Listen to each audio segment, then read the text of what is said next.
So you found the skeleton. How would you tell people that it's you personally? How would you decide?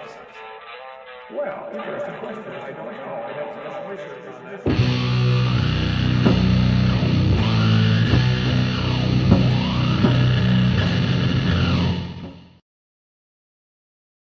All right. Hey, everybody. Welcome to Jackson with Jackson, whatever this one is. What is it? 20. 20. My goodness. 20 of these. I am, of course, Dapper Dinosaur. Jackson is trying to be here, but for some reason his microphone isn't being picked up at all. Like, at all. Which is weird, because it was on his phone earlier. And hopefully he'll be in here relatively soon after he figures that out. I'm encouraging him to work on his settings, because I have absolutely no idea why he's not here, or why I can't hear him, because normally I can. So, yeah.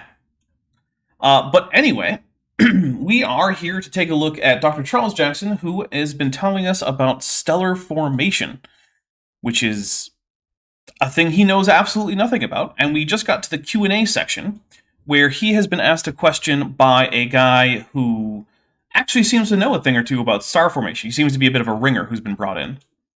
And yeah, good Jackson is bad audio Jackson today. That is correct, Icarus. It is rather unfortunate, because when he was on his phone, he sounded fine. But now that he's on his PC, for some reason, just nothing. So, if y'all have recommendations for Jackson, put them in the chat. So Suave, who's been a member for 3 months, says, "Oh boy, 3 months, by the way, I'm a pelagic tunicate." How dare you be a pelagic tunicate? That is one of the worst things that you can be.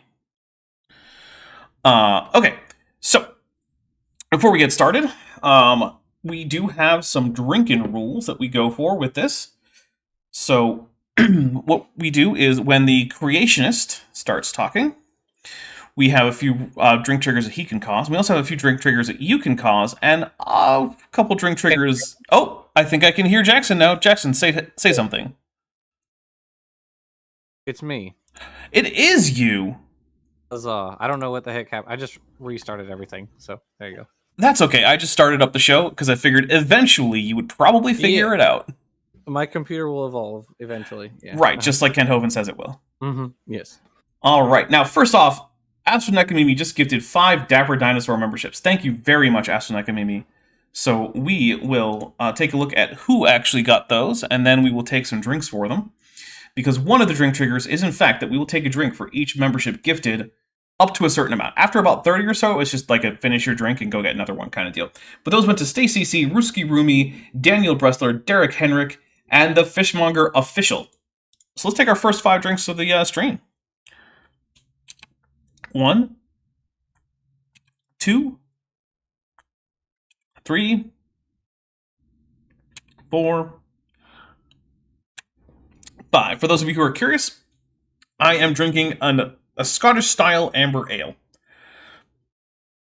which is apparently malty and toasted and love. It just says love on the bottle. I don't know why. It is made with love. Well, that's... Whose love? You'll never know. The best part. Presumably the Or brewers. maybe the worst. DM, the air in space is different wing, for $5 says, Dapper, did you know Dapper, did you know you're only 3 Jacksons away from a Jackson 5? It's true. We gotta get 3 more Jacksons in here so we can have a Jackson 5. Ronald Hutchins, who's been a member for 14 months and is at the tetrapod level, says, Kent, get bent, Godzilla, and AIG is a bag of dicks, so we'll take a drink for that, Godzilla. Because another drink trigger is anyone who super chats or sends a milestone chat that contains one of the 3 kaiju emojis only available to members, which include Godzilla, King Ghidorah, and Mothra. Then, of course, TD Lane, who's been a member for 16 months, my goodness, and is at the tetrapod level, says, Bapper, Bino, and Baxon Beat with a Mothra. Correct. Thank you very much. Then Soulcat for $20 says, James Jeans worked out nebula collapse 120 years ago. J.H. Jeans, The Stability of Spherical Nebula, Philosophical Transactions, Royal Society of London, Series A, Volume 199, 1902, pages 1 through 53. Bad Jackson is up to date. Well, thank you for that reference. I actually did not know that James had done that. I don't know that I've ever heard that name. So that's pretty cool. I am surprised, Dapper, that you didn't name the stream Galaxy Brain Jackson instead of Big Brain Jackson. Or Big Brain, you said it was like Big Brain Takes, right? Instead of Galaxy Brain Takes? Yeah, well, see, the Galaxy Brain is when you get to the point where stars are actually missiles that you shoot at demons. He's only at the God make stars point. Yeah. Okay, gotcha. He's got to work himself up to the actual Galaxy Brain level take on stars. Right, okay. Right, because the small brain take is stars can form naturally. The big brain take is only God can make stars, and the Galaxy Brain is stars are actually missiles that you shoot demons with. Fair enough. Yeah, that's what shooting stars are. It's when God shoots a star to chase a demon away from heaven. Yeah. If you get that reference, then you're better at religious history than most of the people I would expect to hear that joke and just over the head. Anyway, so yeah, those are two of the drink triggers. Just like the comments. Well, yeah. So another drink trigger you guys can do is if you super chat anything to the effect that AIG are a bag of dicks, and you have to be a little creative with that. We'll take a drink for that. But also, if Charles Jackson says something that's just too stupid and we kind of have to, for our own sanity, take a drink, we do that. Also, if he gets something that is actually factually accurate without it just being a quotation from something else, we'll take a drink for that. If he tells a joke that doesn't land or tells a story that didn't happen, for instance, if he confuses a conversation he had with his shampoo bottle in the shower for a conversation he actually had with a, say, I don't know, a professor from Berkeley on an airplane, we take a drink for that. We'll also take a drink if Dr. Charles Jackson cites a source that not only does not support him, but directly contradicts him. We call that a Trojan source. We'll also take a drink if he mentions the National Socialist German Workers' Party, or NSDAP. They have another name that you might have heard of. I don't remember what it is. We're not going to say it on the channel, so don't worry about it too much. But yeah, if he mentions them, or various of their more famous activities, especially in like the 1940s, then we'll take a drink for that. We'll also take a drink if we're not sure what he's about to say, but one of us can predict it correctly. We'll take a drink for correct prediction. And I believe that's it. So Suava for $10 says, editing my novel and watching a dinosaur dunk on creationists. Nice. A thumb up. And also a Godzilla, a Mothra, a disgusting pelagic tunicate, but also a drink emoji. And so we shall, in fact, drink. And of course, Tracy Roberts, who's been a member for 1 month and is at the amulet level, says, I am having my birthday today in COVID isolation. At least I have my Amazon and Australorp dinosaurs for company with a Godzilla and an AIG's bag of dicks emoji. Thank you very much. We'll take a drink. And first, let's everyone in the chat wish Tracy Roberts a happy birthday. And also, F's in the chat for COVID isolation, because that stuff sucks. But I'm glad that you were staying safe and keeping everyone else safe by staying in isolation. Now, Jackson, we didn't get a chance to hear from you beforehand, so how you doing? I'm just vibing. I just had work, and now I'm here, hanging out with my favorite theropod. That's me! Yeah. Nice. Yeah. All right. Is it your birthday or anything? No. No? We are ways off for my birthday. Less than a year, though, right? Yeah. Yeah. What is it, still June? It is indeed still June. So like 5 months, I guess. Something like that. Okay. Well, I think without further ado, we can just jump into this. Let's do it.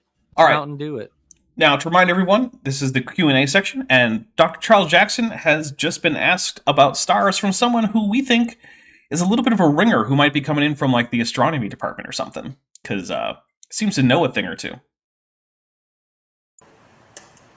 That would have to be a mathematical construct. Do we actually see that happening? Well, it is a mathematical construct. It's the genes condition is what they use to quantify. I just like the idea that you... I can't hear what he's saying. Oh, you can't? I can't hear what guy in the audience is saying. I can hear Charles Jackson. You might have to turn it up on your end, because it's about as loud as I can realistically make it on my end without clipping the audio. It's okay. All right. So I do think, though, it's interesting that Charles Jackson is like just a mathematical construct, as if physics wasn't mostly about making mathematical constructs and then checking to see if they match observation. Wasn't there like a whole field of math, like, I don't know, called calculus or something that was like invented to do physics? Yeah, Or yeah. something. Actually, there was. There in Whack. fact was. Weird, right? It's just math. Who cares about math? Unimportant. That's like a flat Earth argument. It's just math. It's not reality. Okay, cool. Yeah. by the point at which the gas would collapse into a star. It's like a protein Okay. The, guy. the forces of gas expansion is going to be greatest when it's actually expressed into the star. It's not like you'd have greater gas expansion when it's not a star yet. Why not? That doesn't make any sense. I love that he's like, here's the actual physical like parameter that we use to calculate when a star can collapse or when a gas cloud can collapse into a star, and Charles Jackson just hasn't heard of it, which would be fine normally, unless you're trying to overturn astronomy and astrophysics. Yeah, unless you were, say, I don't know, asked to give a talk, a lecture on that very subject. Right. So I'm just going to take a drink for Charles Jackson being like, oh, well, why not? This is just amazing. The face he's making right now, he's just bamboozled. Yes. He's been bamboozled. He's like, oh no, someone who knows some physics showed up. Damn. My one weakness, a well-informed audience.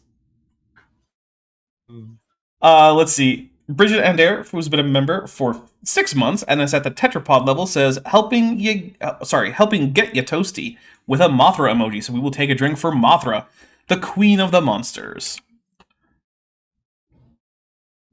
who was in fact misgendered in Godzilla vs. The Thing in the English dub, which I find offensive. Bunch of misogynists. Right? Oh, we can't use feminine pronouns for a big monster in our English dub of this Japanese film, even though she lays a frickin' egg in the thing. Don't worry about it, it's fine. Yeah. And also, she's called the Queen of the Monsters in like every other film she's in. Listen, we here in the West, we have our male centric, our patriarchy, our chauvinism, etc. It's true. All monsters are males. It's just a fact. I don't make the rules. Savage mammals evolved in the Eocene cobra.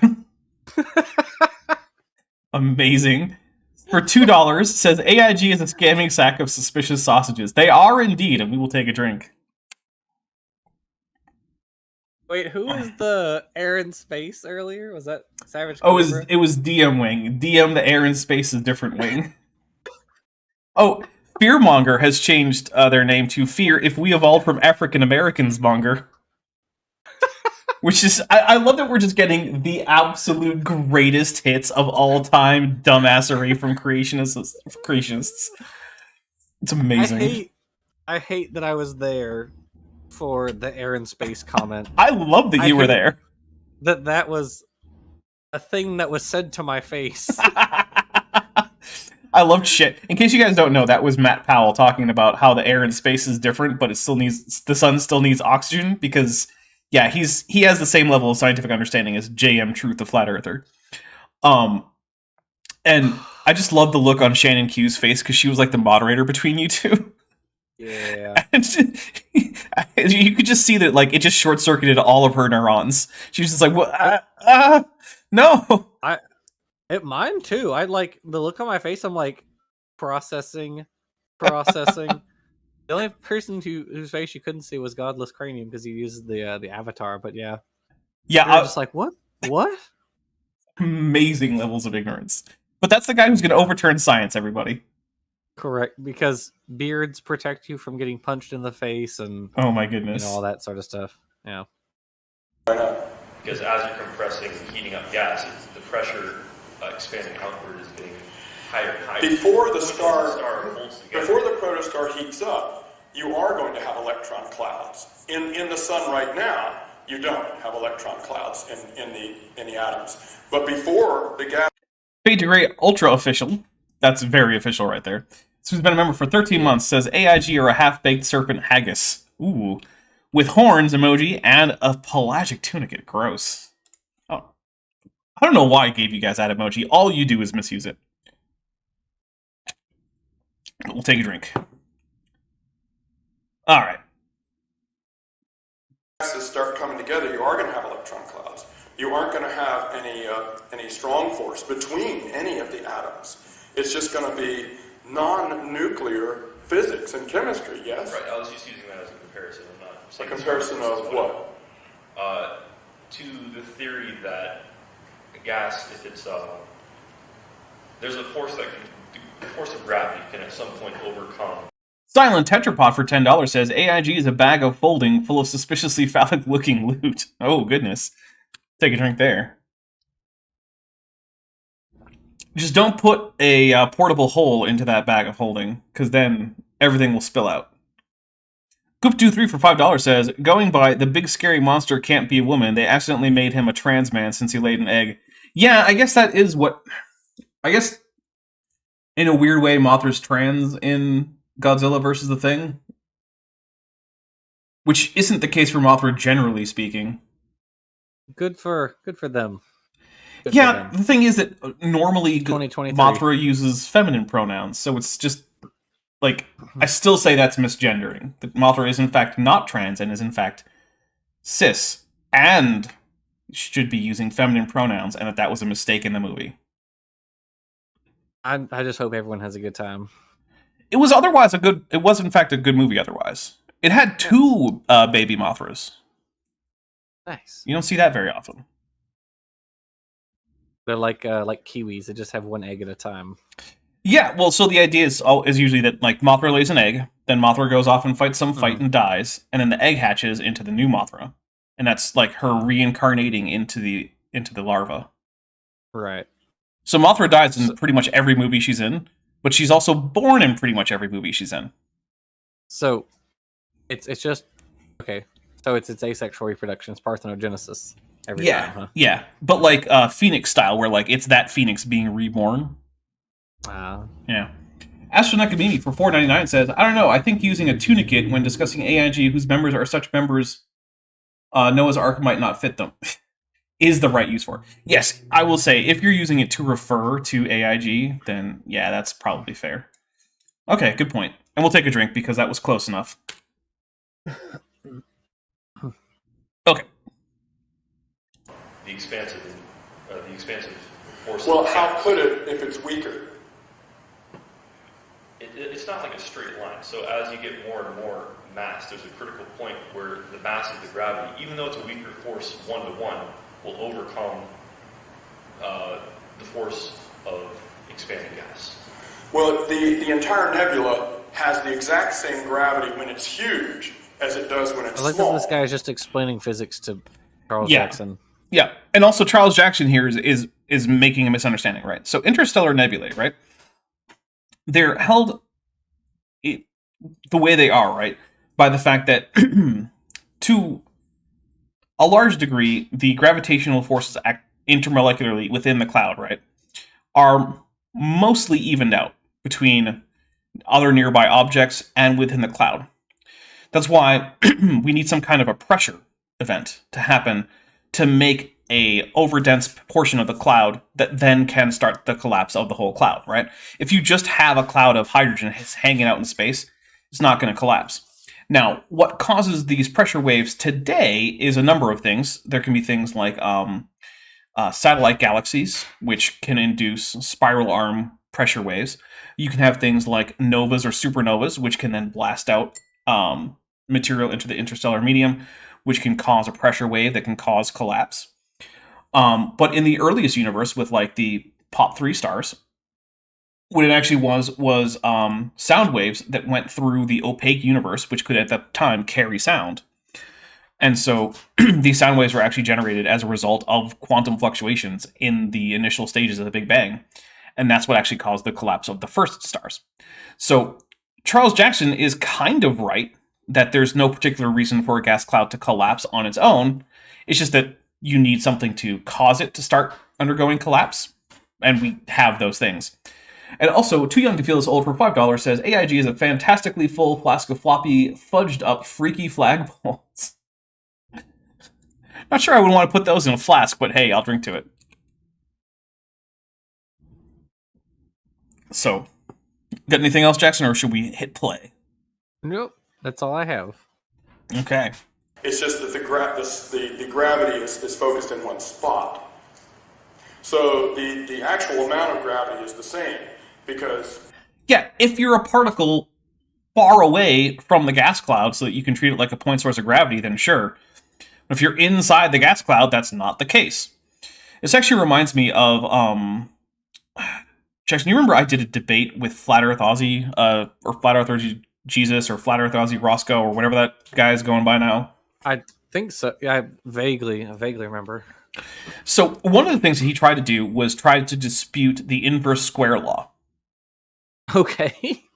And his reason for this was that if he stood, like, let's see, I think it was like if he stood right next to a bonfire, and then he moved, like, so he's 1 foot away from the bonfire, and then he moved 2 feet away from the bonfire, the amount of light he's receiving from the bonfire doesn't, go down to like 1/4 of what it was. Which is true, it doesn't. But do you know why? Why? Because the inverse square law assumes point sources. You know what a giant bonfire isn't compared to the size of a human? A point source. Okay. So this is just Charles. Now, if you actually are far enough away from a bonfire that you can reasonably treat it as a point source of light, the inverse square law does work. Same thing with the sun. Same thing with stars. Same thing with flashlights. Whatever. As long as you can treat the thing like a point source, it's fine. Now, if you can't, if the size of the light source is significant compared to you, right? So, like, if you're a 2 meter tall human and the light source is like a meter or more, yeah, you probably can't approximate that as a light source.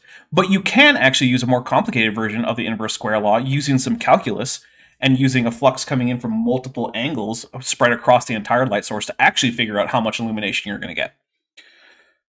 Okay. But, that's a bit more complicated. Similarly, the gravity equations that you usually learn in like high school, right? They assume point source gravity. That's why you had that 1R value in like the Newtonian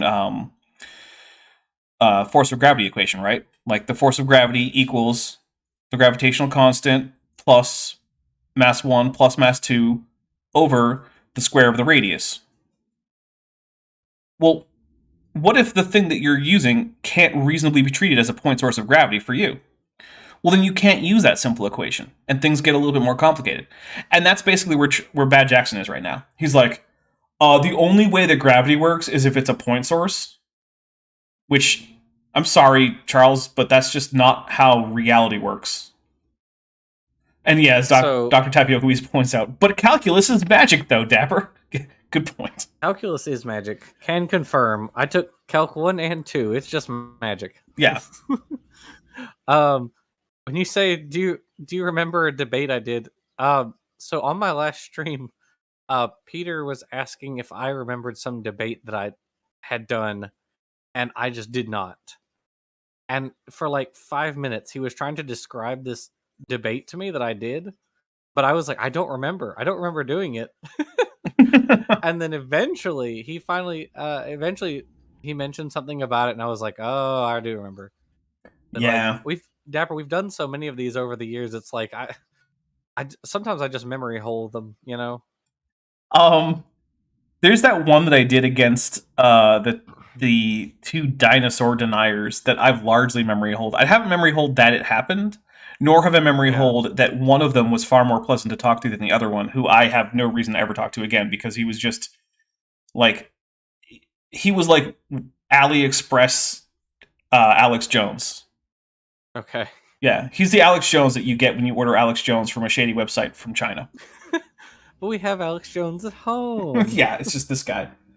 Although I will say, actually, I did once get some items from a Chinese website that are,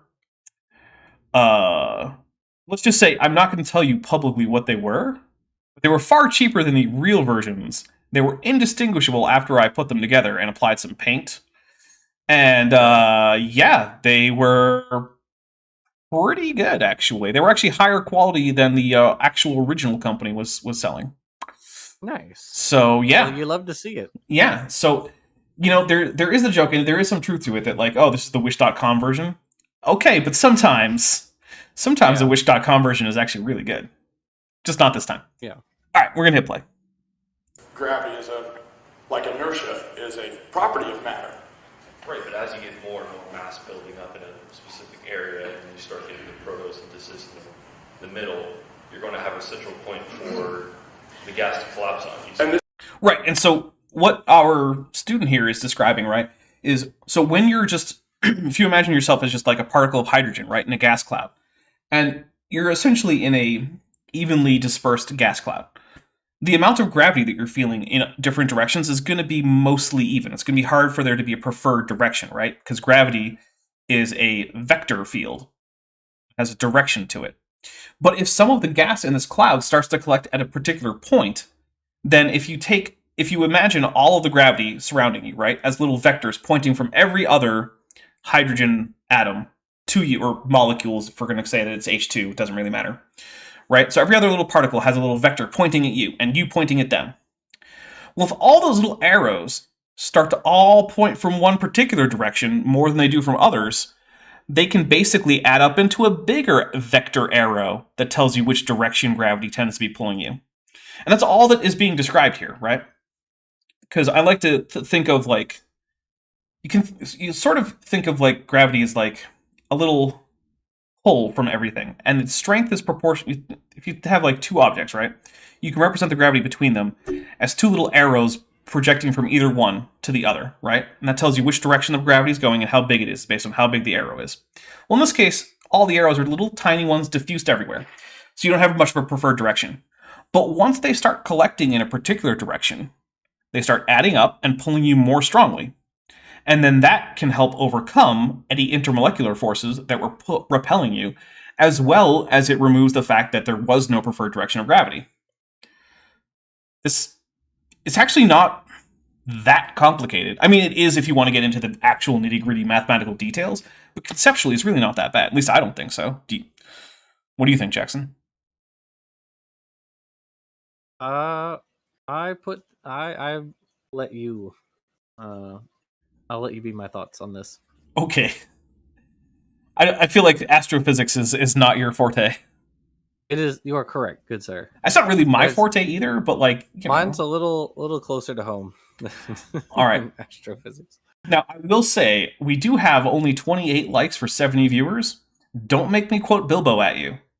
Shame. You guys have 10 minutes before I quote Bilbo at you. So. Shame. This is due to the strong force? No, it's not due to the strong force. That was simply a comparison. The strong force, gravity. The strong force is the stronger.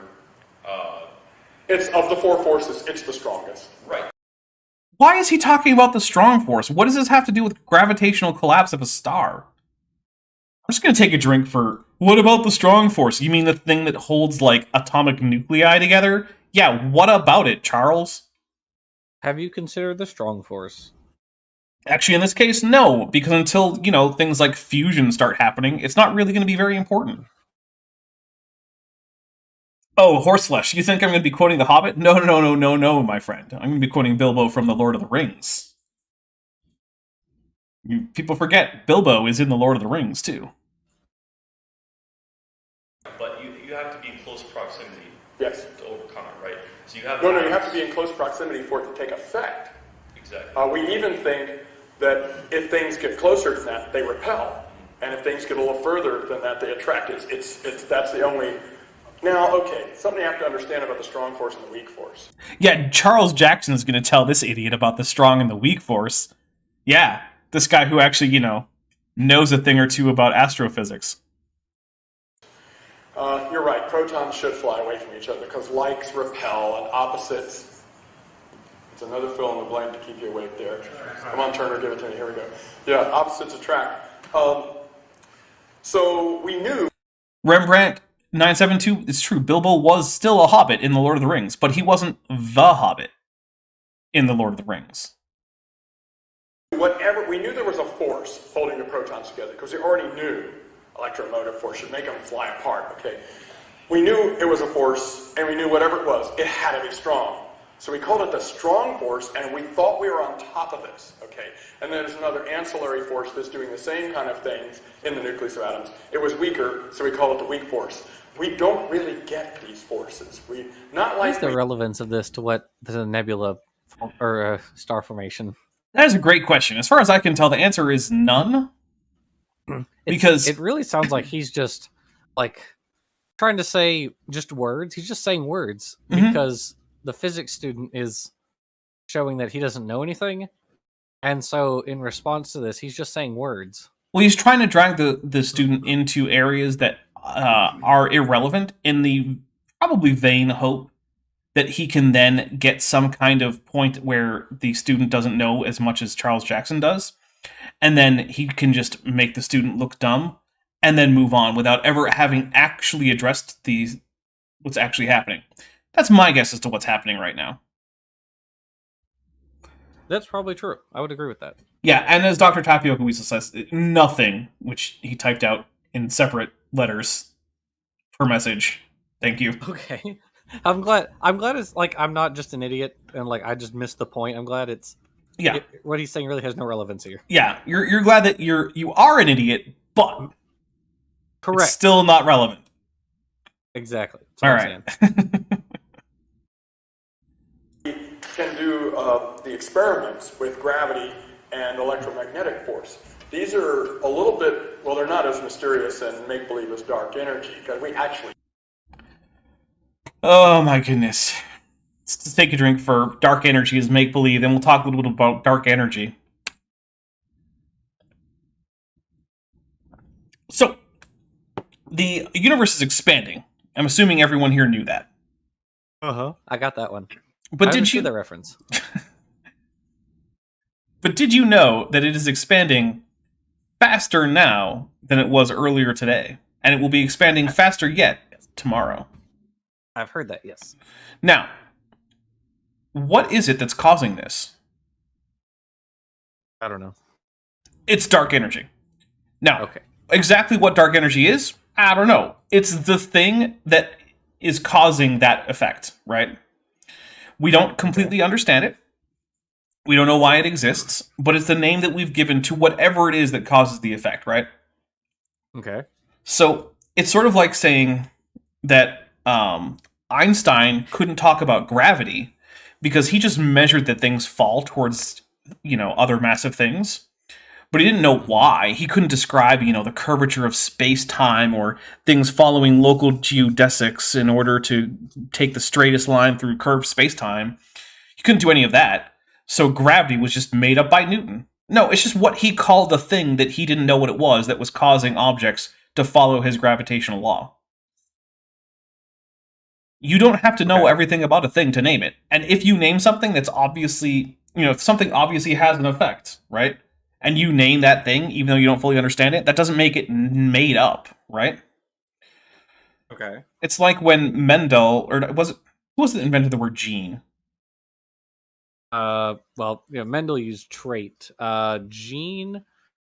That's a good question. I'm not sure. It was like early 1900s, but yeah, it was early 20th century. But it was before we knew. It was before we knew how DNA worked. Yeah. Right. We had Mendelian genetics, and we understood how it worked roughly.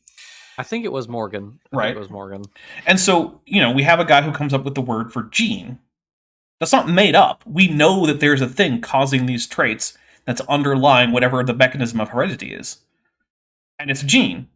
The fact that it took us decades to figure out exactly what a gene is doesn't mean that genes were made up. Apparently, Icarus says it was Wilhelm Johansen. There you go, Johansen. Danish botanist Wilhelm Johansen coined the word gene to describe the Mendelian units of heredity. Do we have a date on that? Is that one of the guys who rediscovered Mendel in like 1900? Was that one of those guys? Yeah, that's why I'm wondering if we can get a date on that. All right, we'll hit play. That may be. Oh, I hit the wrong button. See this happening, and it's the only way to explain it. But what I'm trying to say here is we don't really understand the 1909 on that. So yeah. Okay. Strong force and the weak force. But these forces are only in the nucleus of an atom. Yeah, so why are you talking about them, Charles? I'm just going to take another drink. Which actually means it's time for me to crack open a cold one with the boy, because there's only one guy here. It's on with me. See, if I get a second guest who's also a boy, then I could crack open a cold one with the boys, but currently I can't. Wayne Rossi for $1.99 says, does Godzilla use the strong force with a Godzilla... Well, it was an attempt to use a Godzilla emoji that clearly YouTube didn't like. So, a couple things. One, while my first beer pour of the day was in fact an A+ beer pour, this is only an A beer pour. So... Because I had a monolayer of bubbles, but the first beer pour had less than that. So, you know, I rank my beer pours based on how much head there is. So, drink for the Godzilla. And then, here we go.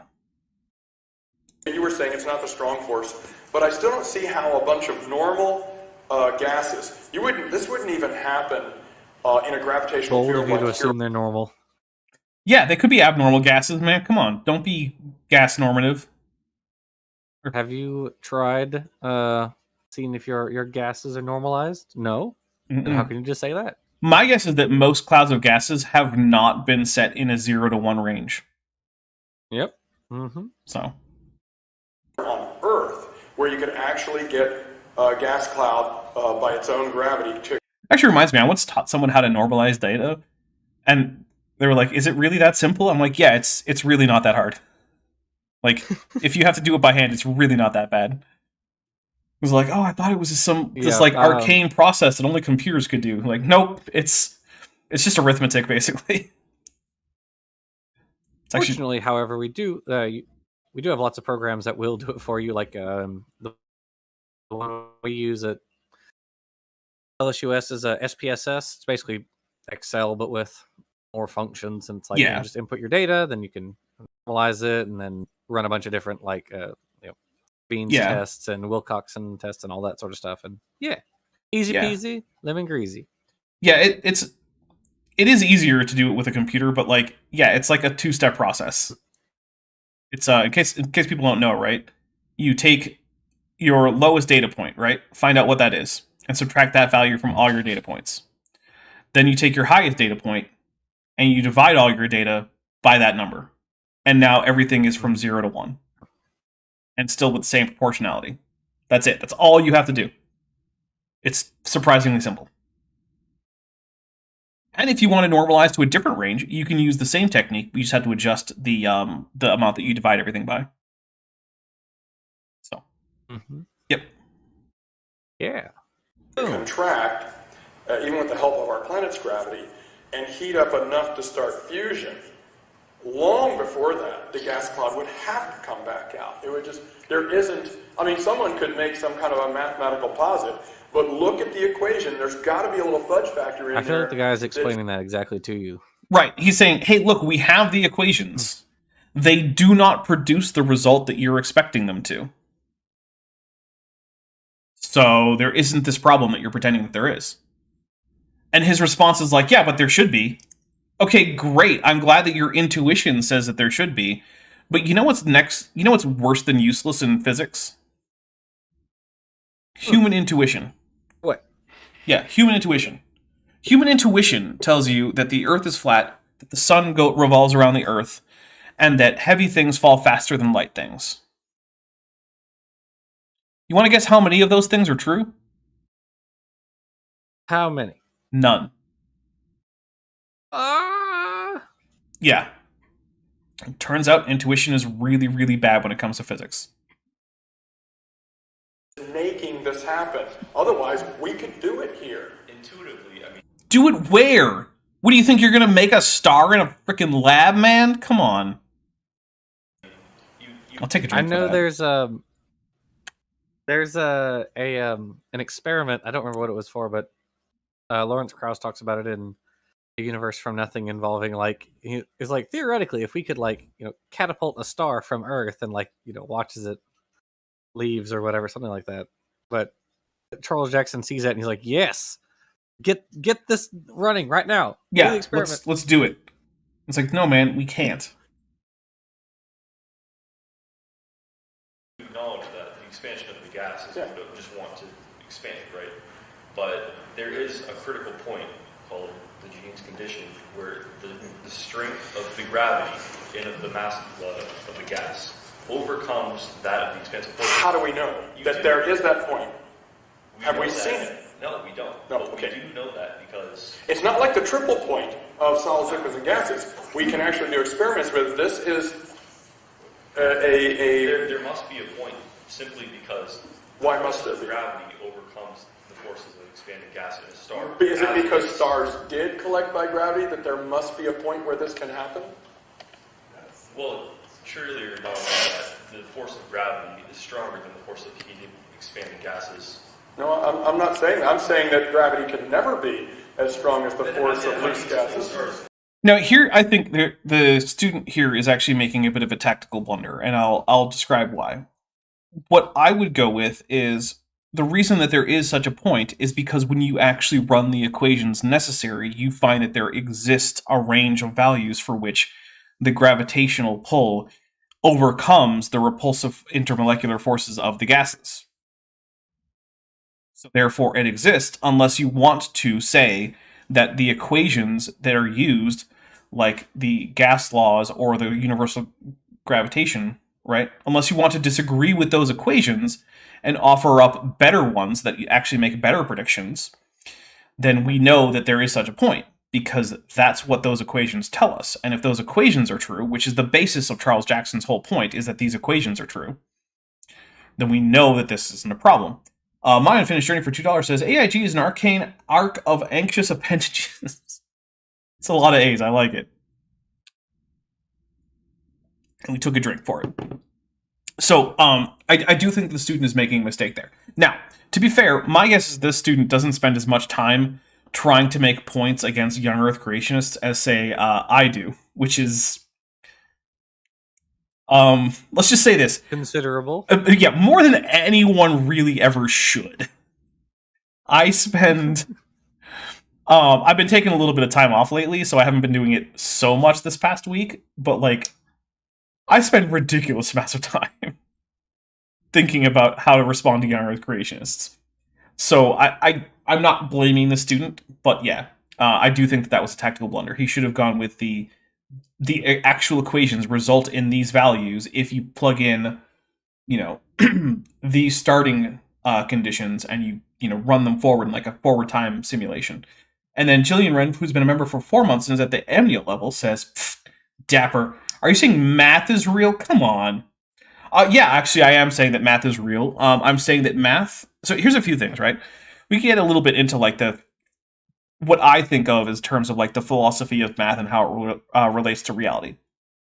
So first, I think it's important to recognize that math was initially... people initially came up with math to describe what they encountered in the real world, right? So things like addition, subtraction, multiplication, division, that was to do with the real world. It didn't start with a bunch of axioms back in like Euclid's The Elements, right? That's not how math started. Math predates the elements. And so, people had these numbers so they could easily quantify things. They could count out how many sheep they had, how much taxes they owed, things like that, right? Now, later on, we got this idea that we could just kind of build up math from abstract principles. But the abstract principles were actually derived in order to make the math that was done based on the real world work. And so, but then from that point on, math was then continually used to describe real world phenomena. That's why calculus was invented, right? It wasn't invented because Isaac Newton was like, I'm going to play fun games with numbers. I'm going to pretend that infinitesimals exist and that you can, simplify smooth curves and take derivative. Like that, his point wasn't to have fun games with numbers and shapes, right? Yeah. His point was, I need a way to describe... Because it's certainly not fun, in my opinion. Right. He needed a way to describe mathematically what he saw as continuous physical quantities. Right? Like position, momentum, speed, force, all these things, right? He's treating them all continuously, and so he needs a way to mathematically handle that. So he invents calculus. So math, at least as it's used in physics, is basically the way that humans have formalized their descriptions of the universe into a orderly set of variables that you can use to then predict future things. Now, you can say, well, pure math isn't that, right? Like the Mandelbrot set doesn't have some physical reality. Okay, fine, sure, maybe it doesn't. I don't care. But the math that physicists are using, right, was created to facilitate the description of the real world. So when you use the math that physicists use, and then you say, oh, well, you know, that's not reality, that's just math. What you're forgetting is that math was derived from reality in the first place. That's the important part. So all of this, like, oh, well, I mean, just because the equations say so, have we ever seen it? It doesn't really matter, man, because you're using the equations in the first place to say it's not possible. The equations don't say what you say they do. Plus, those equations were based on what happens in reality, not the other way around. Reality doesn't conform to our equations. We conform our equations to reality. Boom. So, and hey, the guy with a degree in physics agrees with me. So, there you go. That being Dr. Tapioca Weasel, who in fact is a PhD in physics. Oh, hey, there's a dog here. Hi, dog. How do you explain What? what holds it together stars? Well, okay, because that's different. You Yeah, that's different. Let's just take a drink for Charles Jackson sounding like a 4-year-old. That's different. It's not, though. My argument goes to a different school. You wouldn't know her. Exactly. you've got atoms that don't have electron clouds. You've got if you in the extreme case, you've got a neutron star where it's just packed neutrons. But in our star, you've got a plasma, free-flying electrons all around, and atomic nuclei that are actually hitting each other and fusing. That's a nuclear process. Nothing to do with standard, normal atoms interacting with each other. I mean... Okay, I hate this, right? So I'm going to take a drink because that was an extremely stupid thing for him to say, and we're going to talk about why. Okay. It is easier to gravitationally contain non-net charged particles than it is to gravitationally contain charged particles. My Unfinished Journey for $5 says, mathematics is plural, which raises the question, what was a mathematic? Yeah, it's a good question. I mean, it's like, what's a scissor or what's a pant? All good question. Oh, that's a pant. Yeah, okay. That was one pant right there. I do what I can. Okay. For the people. But what's a scissor? It's just one of the blades? They got me on that one. Okay. Correct. Yeah. It's just one of the blades? Like, use it like a knife. Okay. Yeah. Oh, man. Here's one thing. If you've ever eaten some Korean, like, jerkied squid, scissors are the way to go to cut that into... Oh, you should. It's delicious. Although it's really high in sugar, actually, as it turns out. It's basically squid candy. So, like, you know.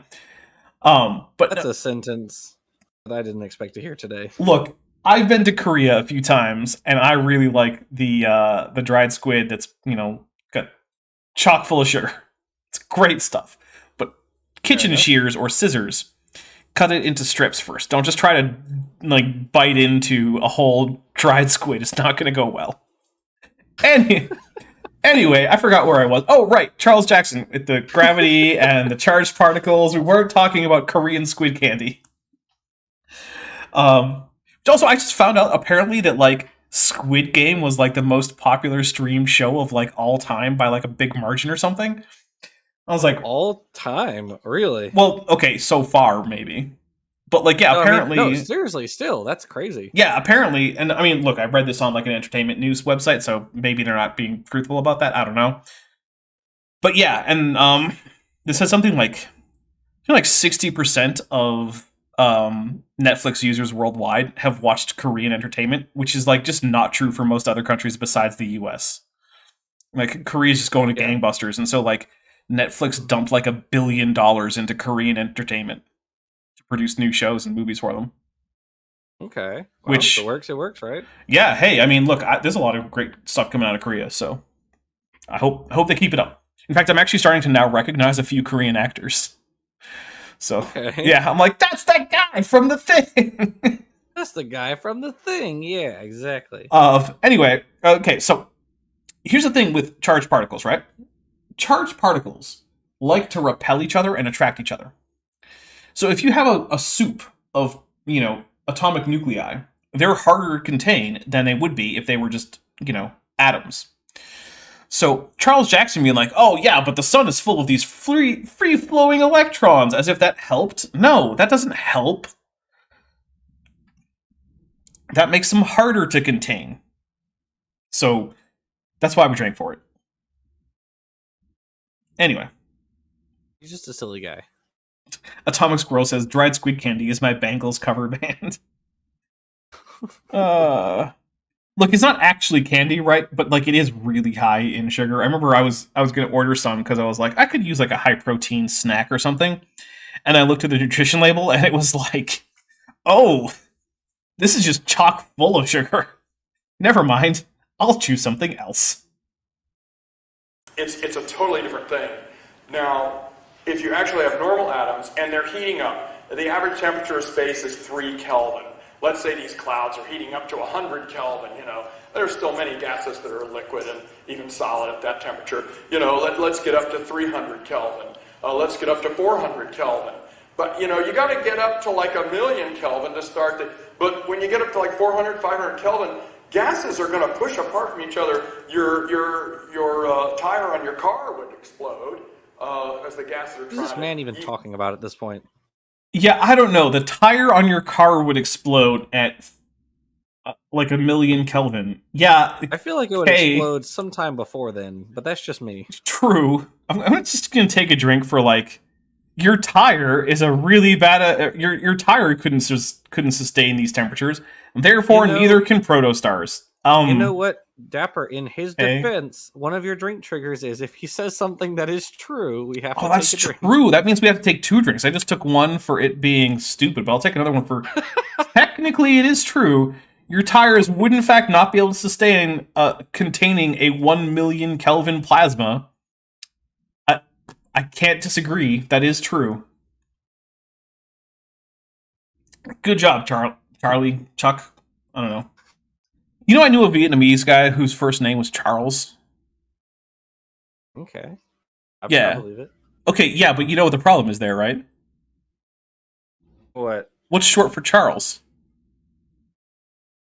Charlie? Charlie? Do you see the problem with being a Vietnamese guy whose nickname is Charlie? Should I? I don't know. It was a slur used for Viet Cong soldiers in the Vietnam War. Yeah. Oof. Yeah. It was like, dude, why did your parents do that? He was like, they just wanted an English name for me. They didn't know. I was just like, man, that's... They picked one all right. Yep, they picked a name. They sure did. Savage Mammals Evolved in the Eocene Cobra for $2 says, but what if the tire is made of gopher wood? Oh, then it's fine. Gopher wood is immune to plasma. Plasma burns. Yeah. In fact, actually, in like the video game franchise Halo, where the Covenant use a lot of plasma-based weapons, what the UNSC should have done is just made all their body armor out of gopher wood instead of like ceramic composites and whatnot. Is that how they solve the heat problem? Yeah, well, gopher wood must obviously just be immune to plasma damage. Right. I mean, it makes sense to me. I mean, why not? It makes as much sense as any other attempt at mitigating the heat problem. That is true.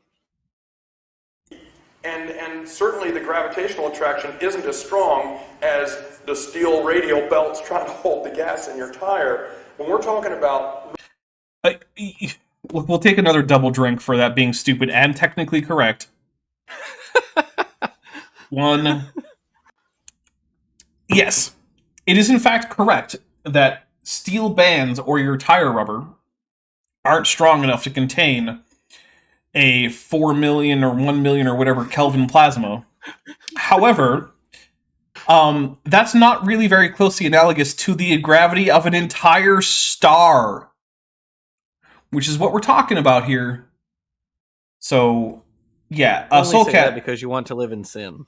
That's true, yeah. I mean, after this, I'm going to go fornicate with like 12 different people. Nice. So that's why I believe in stellar collapse and the nebular Good for you. hypothesis. Yeah, Good for yeah, you. yeah. I just gotta find 12 people. So Shouldn't be that hard. I mean, there are like 8 billion people out there. That is a pretty small fraction of that number. Very facts. It's true. Very facts. Yeah, yeah. All right. Normal, conventional atoms, and no nuclear process. Oh, by the way, in case you guys are wondering, in fact, actually, after this, we're going to watch some Power Rangers rather than me going to have a weird 12-way. That's what's actually going to happen after this. So Sad. Lame. maybe that Lame. counts as living in sin. I don't know. But you know what? Here, we'll find out in the chat. All right, we're going to start a poll. Does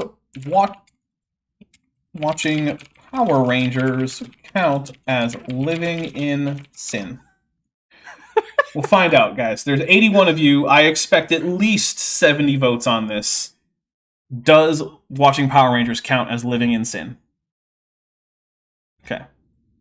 Well, the yeses are taken away with it, so interesting.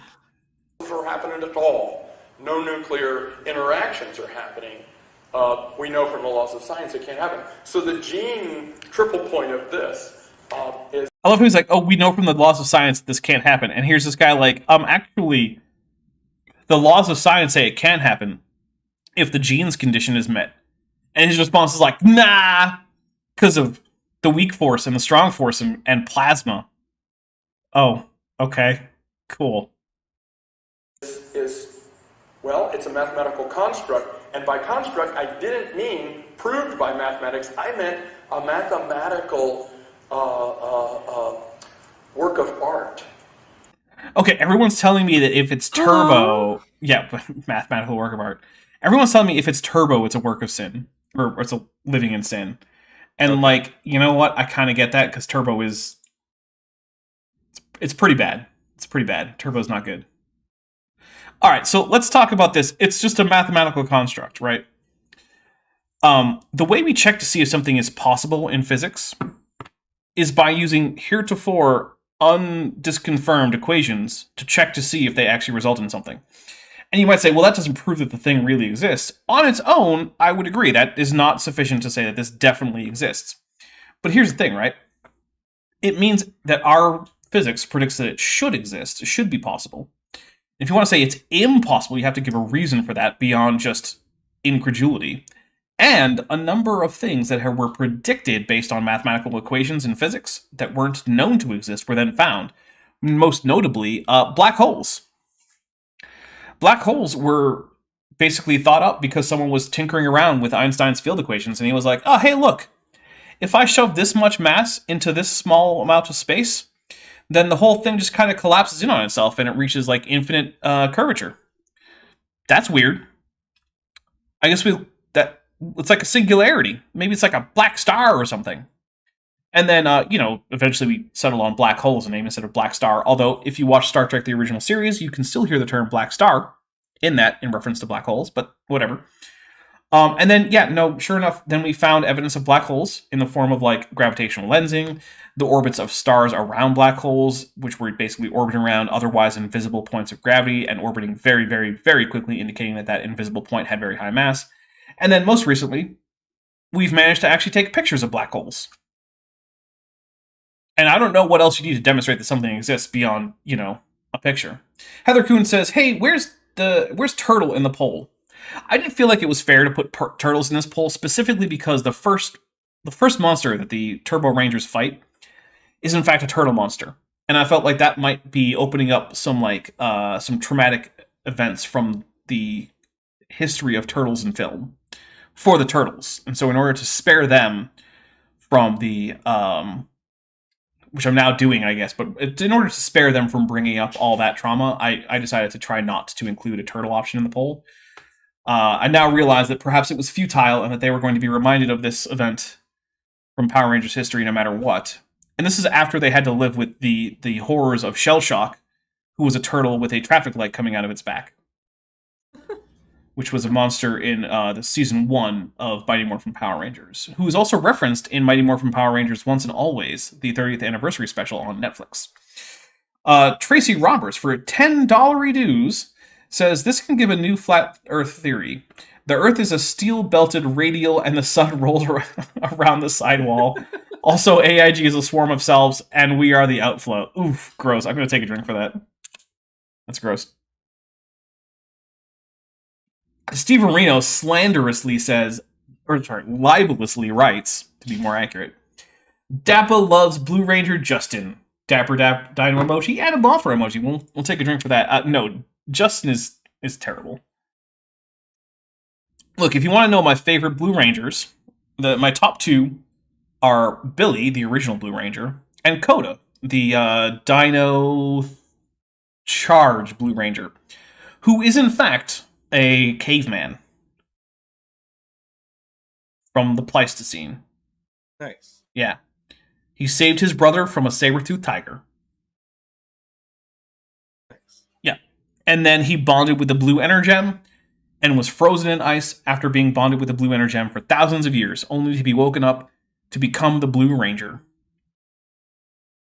Sure, it wasn't much of a culture shock for him.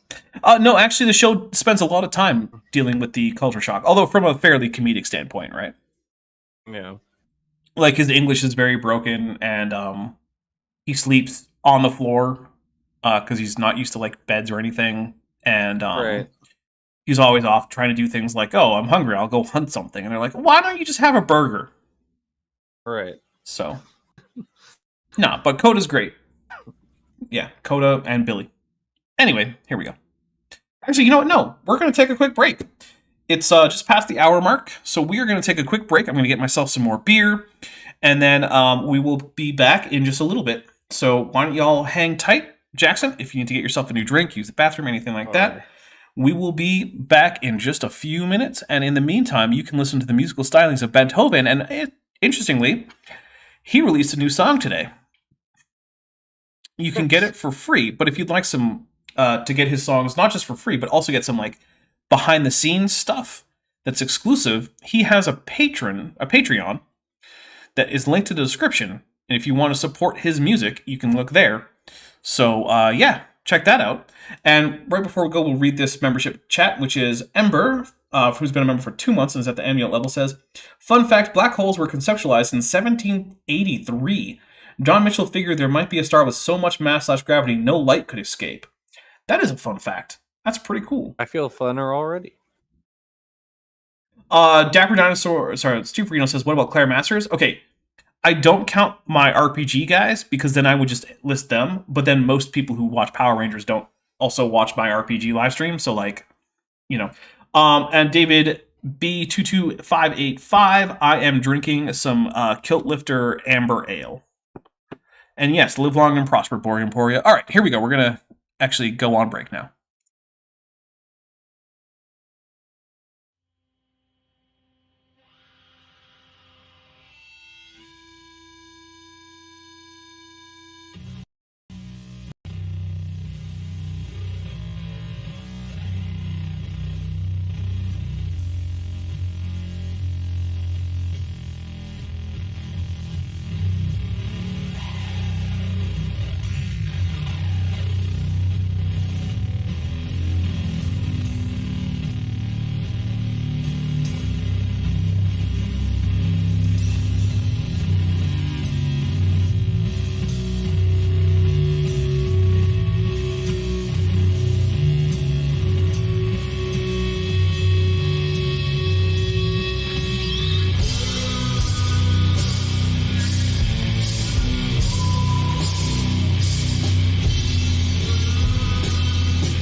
All right, hey everybody, I am back. Jackson is also back, and before we dive, before we dive right back into it, I just want to say thank you everyone who is here, who is supporting. It really helps. You guys are the thing that keeps this channel afloat. It's your generosity, it's your super chats, your joining the memberships, the Patreon. So I want to tell you a little bit about the memberships and the Patreon. Those are some of the easiest and most effective ways to help the channel out, is joining the Patreon or the channel memberships. The Patreon is a little bit more cost effective for me. I keep a higher proportion of that, but I understand that, you know, the memberships also give you access to membership milestones and emojis and whatnot. Speaking of which, if we are going to get another emoji, I believe we need, let's see, let's double check. I believe 56 more members, but let me double check. I think it's 56. It might actually be like 67 because YouTube likes to be confusing about that. Speaking of which, Savage Mammals Evolved in the Eocene Cobra just gifted 5 Dapper Dinosaur memberships, which went to Farron Salas, Capital H, 3Can, Sam, Don, Kylam, and Kit. I missed Kit earlier. So yeah, that also gives you access to months and months of preview material, like early access material. At the $5 level or higher, you can get into the credits. At the $20 level or higher, I'll say, you know, I'll call you out specifically, you know, with my, like, audibly in the credits. I'll thank you by name. And also at even higher tiers, you can do things like you can get videos made that you decide what the topic is. And it's just a really great way to help the channel out if that's your thing. If you can't afford to, or you just don't want to do something like that, there are other ways you can help out. There's a merch store listed in the description. There's an Amazon wish list, which basically almost everything on there. There's a few things for the channel, and a lot of it is just stuff that is for when I need to kick back and relax, like read a book or play a game or something like that. There's some stuff like that in there.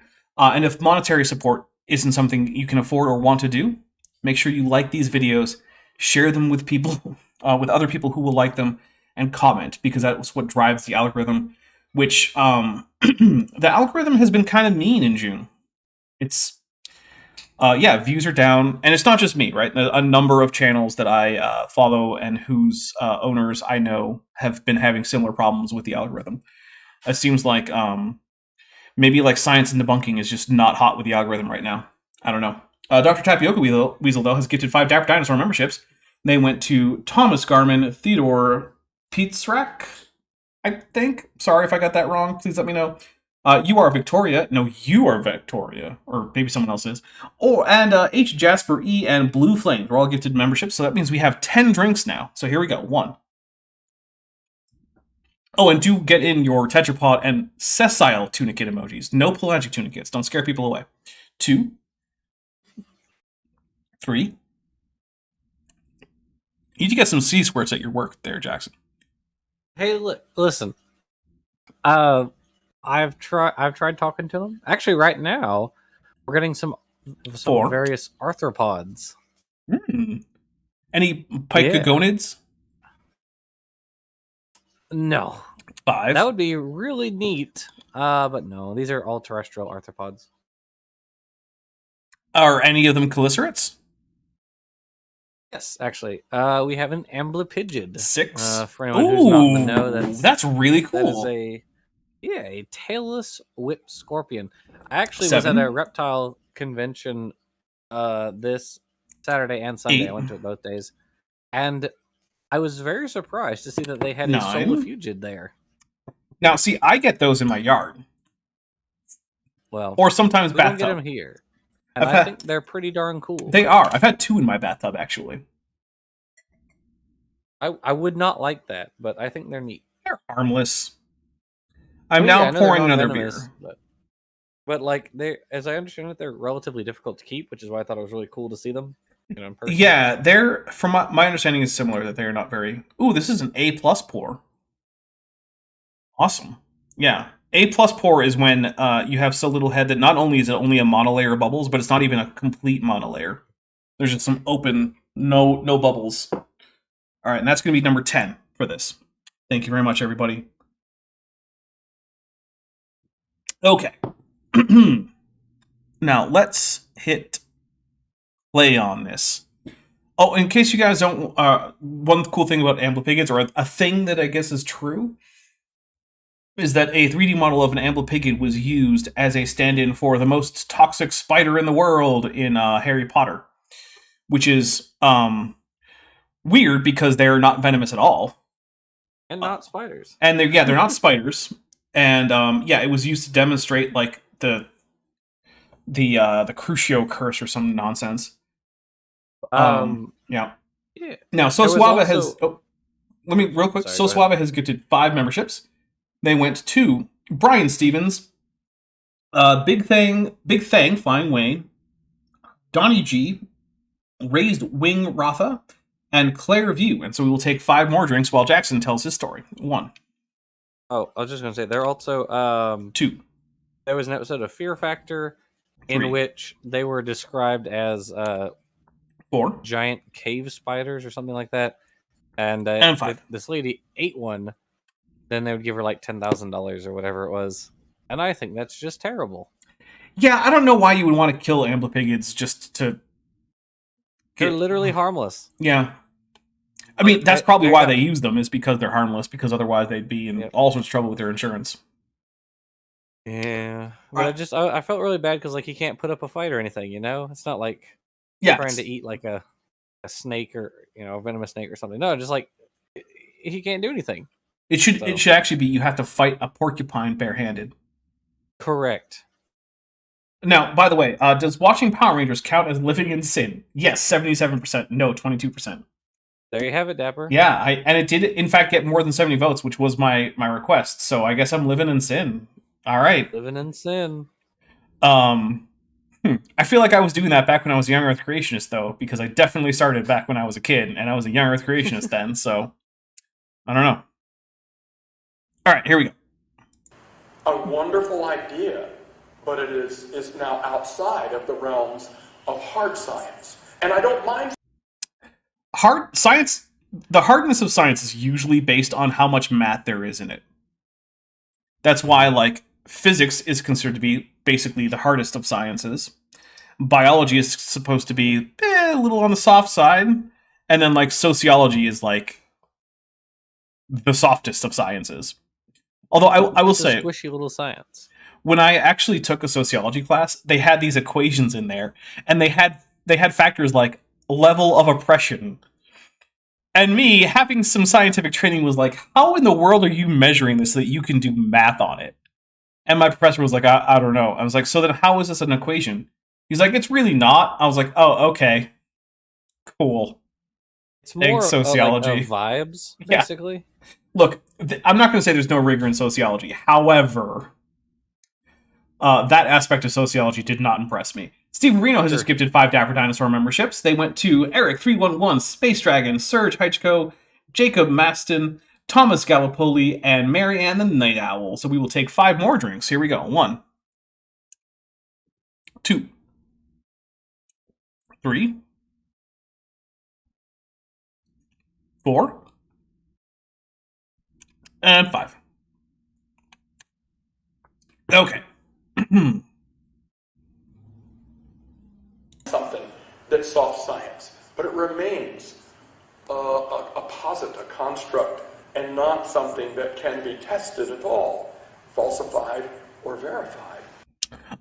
If it makes predictions, which it does, then it can be tested. And in fact, our modern models of stellar formation do in fact make predictions, and we have tested them, and we found that those predictions are borne out in observed stars.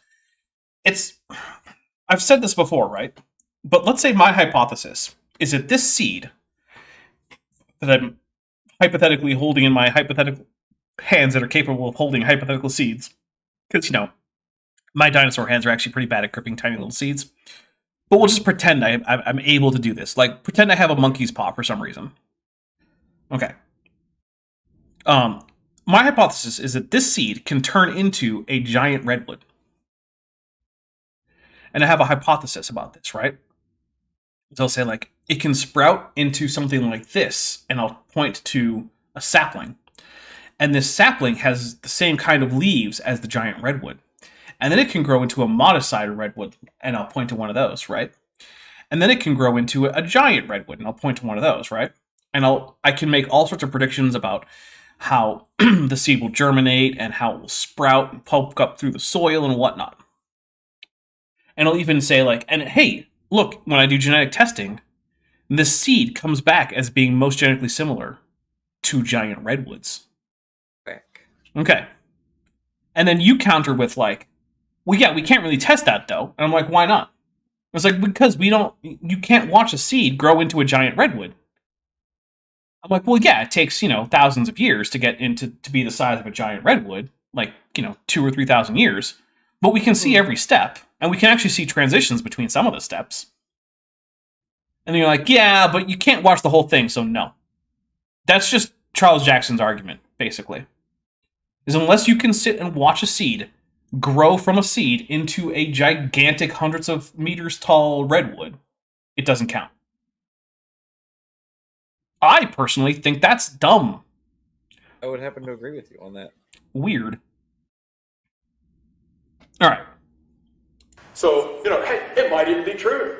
And no disrespect to the gene guy, I'm sure he did wonderful mathematical equations on It's genes, but okay. this thing. But it's not something that can ever be tested. Except that it absolutely can. Not here. And actually, could we compress some gases and get them to do this? By gravity alone, we could maybe make them do this. By here, he means clearly on Earth. No, you probably couldn't do it on Earth because there's this much bigger source of gravity. What's it called? It's the... Iart? Is that what it... No, Earth! That's what it's called. It's called the Earth, Jackson. Not you, Jackson. The other Jackson. Oh. Yeah, this is just the same argument as, like, flat earthers, like, can you get water to stick to the outside of a tennis ball? No. Well, then I guess oceans can't stick to the underside of a spinning globe, can they? Okay. Cool. I'm glad that your level of argumentation has reached flurf levels, Bad Jackson. I'm taking another drink for that. Like, we can't demonstrate this physically on Earth. Okay, JM.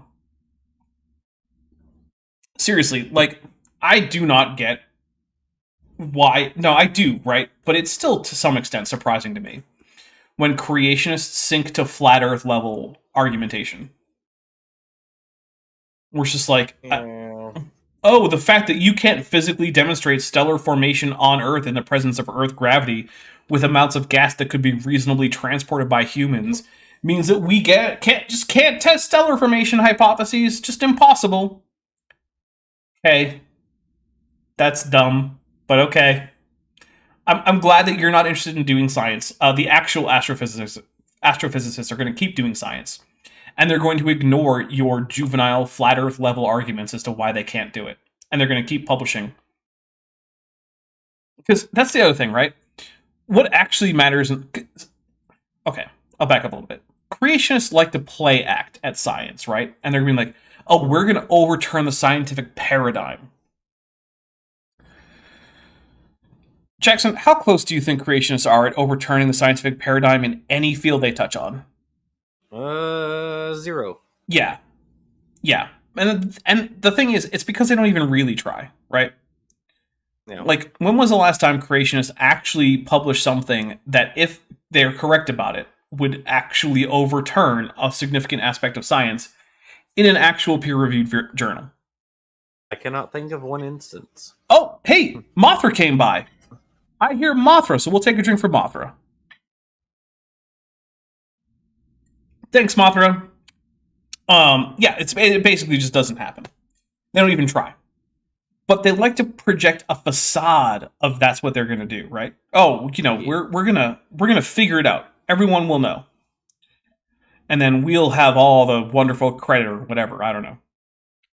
But the thing is, what they're actually doing is just trying to keep a relatively minor sect of Christianity. And okay, sect is probably not the right word.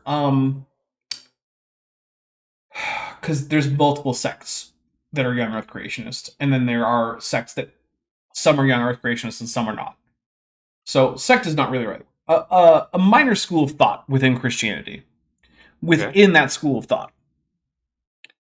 and they just want to keep those people in there because that's where the real Christianity is, and also where their money is, and they want to keep them in there as much as possible. It's one of the reasons why when you present non-Christians with young Earth creationist stuff, it's absurdly unconvincing. It's the same thing where, like, I've mentioned this many times, I'm sure, Jackson, you'd agree with me. It's essentially impossible to find a creationist who became a creationist first because of evidence, and then was surprised to find that Christianity had people teaching all this stuff all along, and then converted to Christianity, or one of the other few religions that have young Earth creationists, which is basically Islam and Judaism. And even there, especially with Judaism, it's vanishingly rare. It's a little less rare in Islam, and they're much less likely to be young Earth creationists specifically. They're more likely to be broadly anti-evolution, but even then, it varies. But yeah, it's weird, right? How everyone who's a creationist basically starts with the religious reasoning, and then pretends to have evidential reasoning. Yep, that sounds about right. Yep. Yeah, Dr. Tapioca Weasel says, yeah, I'm not aware of a single example. I mean, I'm not either. I would love to encounter one, because it would be fascinating. And it's like, what about this actually convinced you? Yeah, no, I'm not aware of a single example, Dr. Tapioca Weasel. I have heard a few people say things that seem like that's the way they were leaning, but like I heard one guy who was like, well, my students presented me with this thing about like giraffes or something, and I'm like,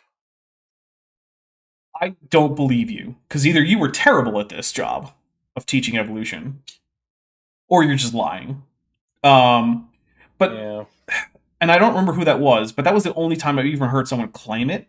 It was like, yeah, I was hired as a professor of evolutionary biology. It's like, were you? Is that actually what happened?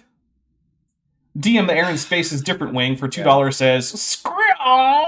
Which is in fact how Godzilla's roar is portrayed in the comics, and we'll play a Godzilla roar.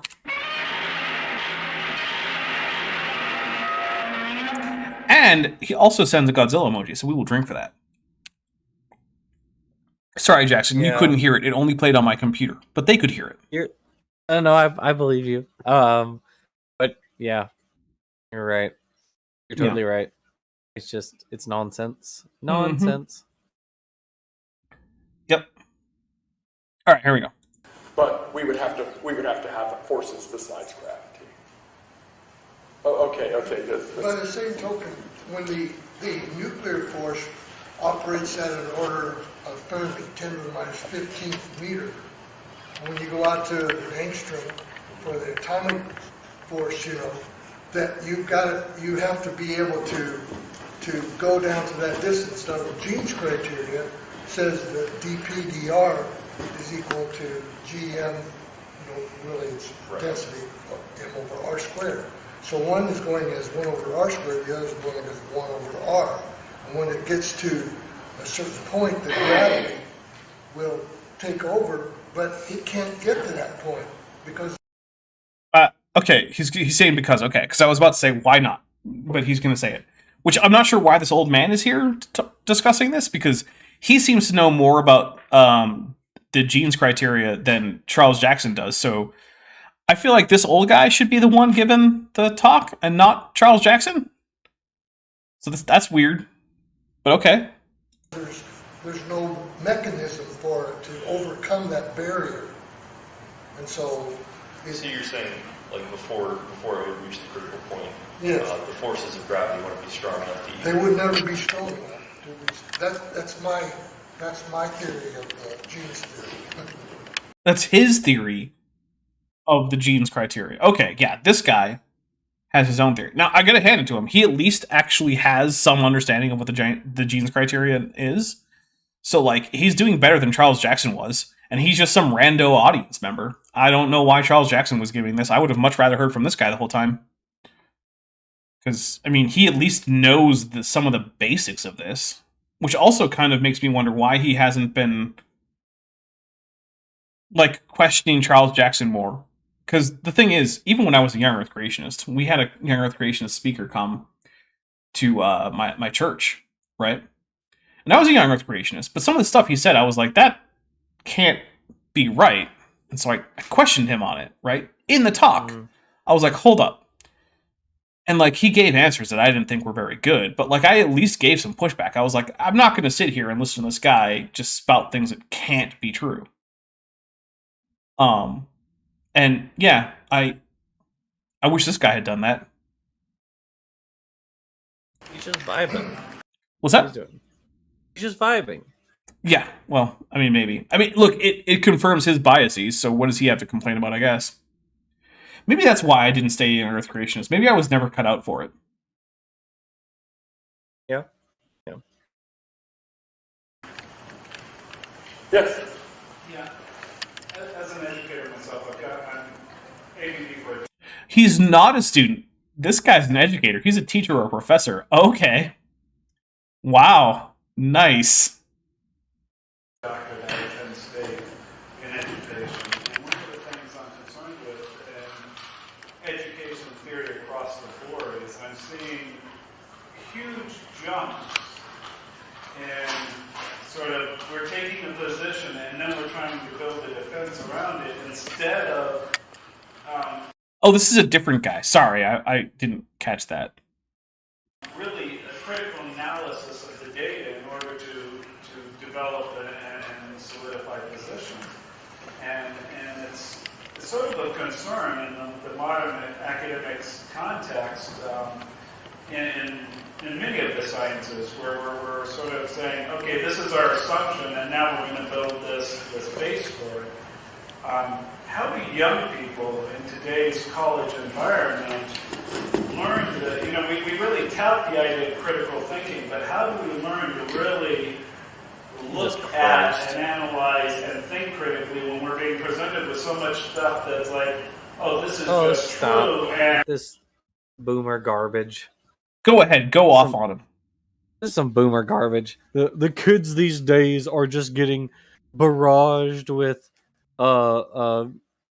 this academia, theory, this leftist theories or whatever the frick. Always the same. God dang. That's such garbage. Yeah. This is like the kindergartners are learning critical race theory sort of stuff. That's what all this is. Yeah, no, I tend to agree. And here's the thing, right? If you've even gotten an undergrad degree, you will know that critical thinking is one of the things that you need at college. Yep. Or university, or look, I know different English-speaking countries use different terms differently in terms of higher education. Sorry. But if you're getting a bachelor's degree or higher, you absolutely have to use critical thinking. In fact, when I was getting my history degree, one of the required classes, not just like, oh, you need this many credits in this field, right? Like, no, you need this specific class, right? Was called Historical Methods. And it was an entire semester-long class just on critical thinking in the field of history. One of my favorite assignments in that class was pick a piece of historical evidence that is frequently misinterpreted and analyze what it actually means and why it's misinterpreted. And Horseflesh, who's been a member for 7 months and is at the tetrapod level, says, thanks for breaking my stressful day with a Ghidorah emoji. We don't see that too many times. I will drink for King Ghidorah.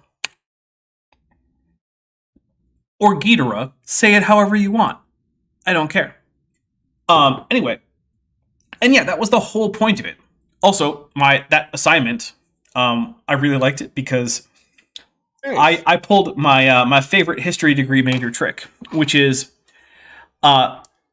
use sources that are in a language that your professor doesn't know, and then demonstrate proficiency in that language.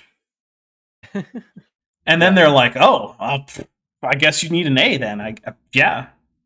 So I translated ancient Egyptian hieroglyphics for that assignment. Yep. That's whack. Yeah, no, and then like he called me out like in the class. He was like, "Whose translation is this?" "Oh, it's mine." He's like, "Oh, does it say where this temple is?" And so I'm looking at the wall and I'm like, reading out like the translation for some of the hieroglyphics. I'm like, "Oh, there it is. It says Abydos, That's a city in ancient Egypt. It's nearby Abydos. It says so right there. I was like, oh, cool. Yep, that is cool. I did the same thing with Arabic and Old English. Like, yeah, half my sources for this paper are in Arabic. Oh, okay. Or like my final for Christian history was in Old English. So, yeah. Or my final paper wasn't in Old English, but my primary source was in Old English. Right. Yeah. No, I did not translate anything from the original Klingon for my degree. If we evolved from African Americans monger. Which, by the way, that right there is a reference to Matt Powell saying, if we evolved from African Americans, then why are there still African Americans? That's a great question. I listened to that. I was just like, even for Matt Powell, that sure is a question. All right, we're gonna hit. Sorry. Go ahead. I think there was like an interview where some journalist was talking to someone and was like, as an African American, how do you feel about blah blah blah? And the person was like, I'm not African American, I'm just African. But yeah, this guy with the boomer wailing about people don't learn critical thinking today's world. It's like it's just nonsense. There's no evidence to substantiate this, and of course I'm sure every generation says this about like the younger generation. Mm-hmm. Doctor, I've had. Oh, sorry. Go ahead. Sorry, go ahead. No, you go ahead. So, Dr. Tapioca Weasel says, "How many effing languages do you have this level of knowledge on?" So the thing is, I'm also curious about that. So here's the real secret, right? If I need enough knowledge of a language in order to write a paper where some of my sources are going to be in that language, I can probably gain it over the course of the time it's going to take me to get the assignment done. And then I'll promptly forget it. That's kind of whack, honestly. Yeah. You're right. But the thing is, though, I have to actually have that motivation. If it works. Yeah, and it does. Like, if you were like, okay, Dapper, you need to use this, like, Russian language source. Or you need to use, like, these 3 Russian language sources in, like, the next... You've got, like, 4 weeks to write, like, a 12-page paper, and half your sources have to be in Russian. Yeah, I could probably do it. Do I know Russian? Nope. Would I learn just enough Russian to get by? Yup. That's still whack. I'm just telling you, Dapper. That's a skill that not very many people on this planet have. Oh, I understand, and it's a skill that I worked to acquire, right? Like, I know a lot about things like grammar, and like I know things like what's the difference between like a comative and a instrumental case, and like what's the difference between head marking and tail marking, or dependent marking, head marking, tail, and dependent marking, and like what's noun incorporation, and like I can learn an alphabet in about a day. Like I worked really hard to get to that point, but like, yeah, that's how it is. And when it came to Arabic, Egyptian, and Old English, I took a course in Old English in school. I took Arabic was my foreign language that I took to get my degree, and Egyptian is just something that I mean, my copy of Gardner's Middle Egyptian Grammar is like 5 feet away from me right now, so I picked languages that I already had some background with, but like I can probably do that with any Romance language without much training. Hieroglyphics, Arabic, I suppose Klingon if I really had to. I would have to do more studying if I wanted to use Greek or Hebrew, less for Greek, more for Hebrew. And then if I had to go like in cold turkey, it would be basically most other languages, but I could still probably get it done. I probably wouldn't be able to do it with languages that use a lot of ideograms, like Japanese or Chinese. But if you're using an abugida or an alphabet or an abjad, I can probably do it. Okay. But yeah, if you're using like a logography, nah, I won't be able to do it. Sorry. Logographies are just too hard that way. Yeah. In fact, actually, I remember one time I was dissatisfied with the English version of a Wikipedia article. So I started searching the other articles, and the one that I found that was actually satisfactory was in Catalan, which is a language I've never studied a day in my life, and I still was I was able to get about 80% of it. So Okay. All right. I don't know. I'm not bad at languages. What can I say? I feel like that's a massive understatement. Well, I feel like it should be illegal to make understatements that understated. Like there should be a crime against that. I mean, I still only claim that I'm fluent in one language, and it's English. But You know what? I'm gonna get the meteor to hit you a second time. okay. All right, here we go. And then they build all of these constructs as to why this is so. But when you start to take them apart and get down to the base, it becomes really frustrating because it's not. There's nothing there, you know, Christ. to support it. Yeah. Somebody We'll just take a drink because, oh Christ, I feel like it's worth it. Sorry, asked the just, same that's, thing of Marilyn that's the same Wilson. stupidity. As a non There's no basics of physics apparently, or astrophysics. When you just get down to the basics of it, there's nothing really there. Okay, sure, why not? Whatever. I don't care. Okay, so Fear If We Evolved from African Americans monger says Tin ku Dapper hol Dapper, which means Dapper's language is animal is really big. And I'm not sure what that's supposed to mean.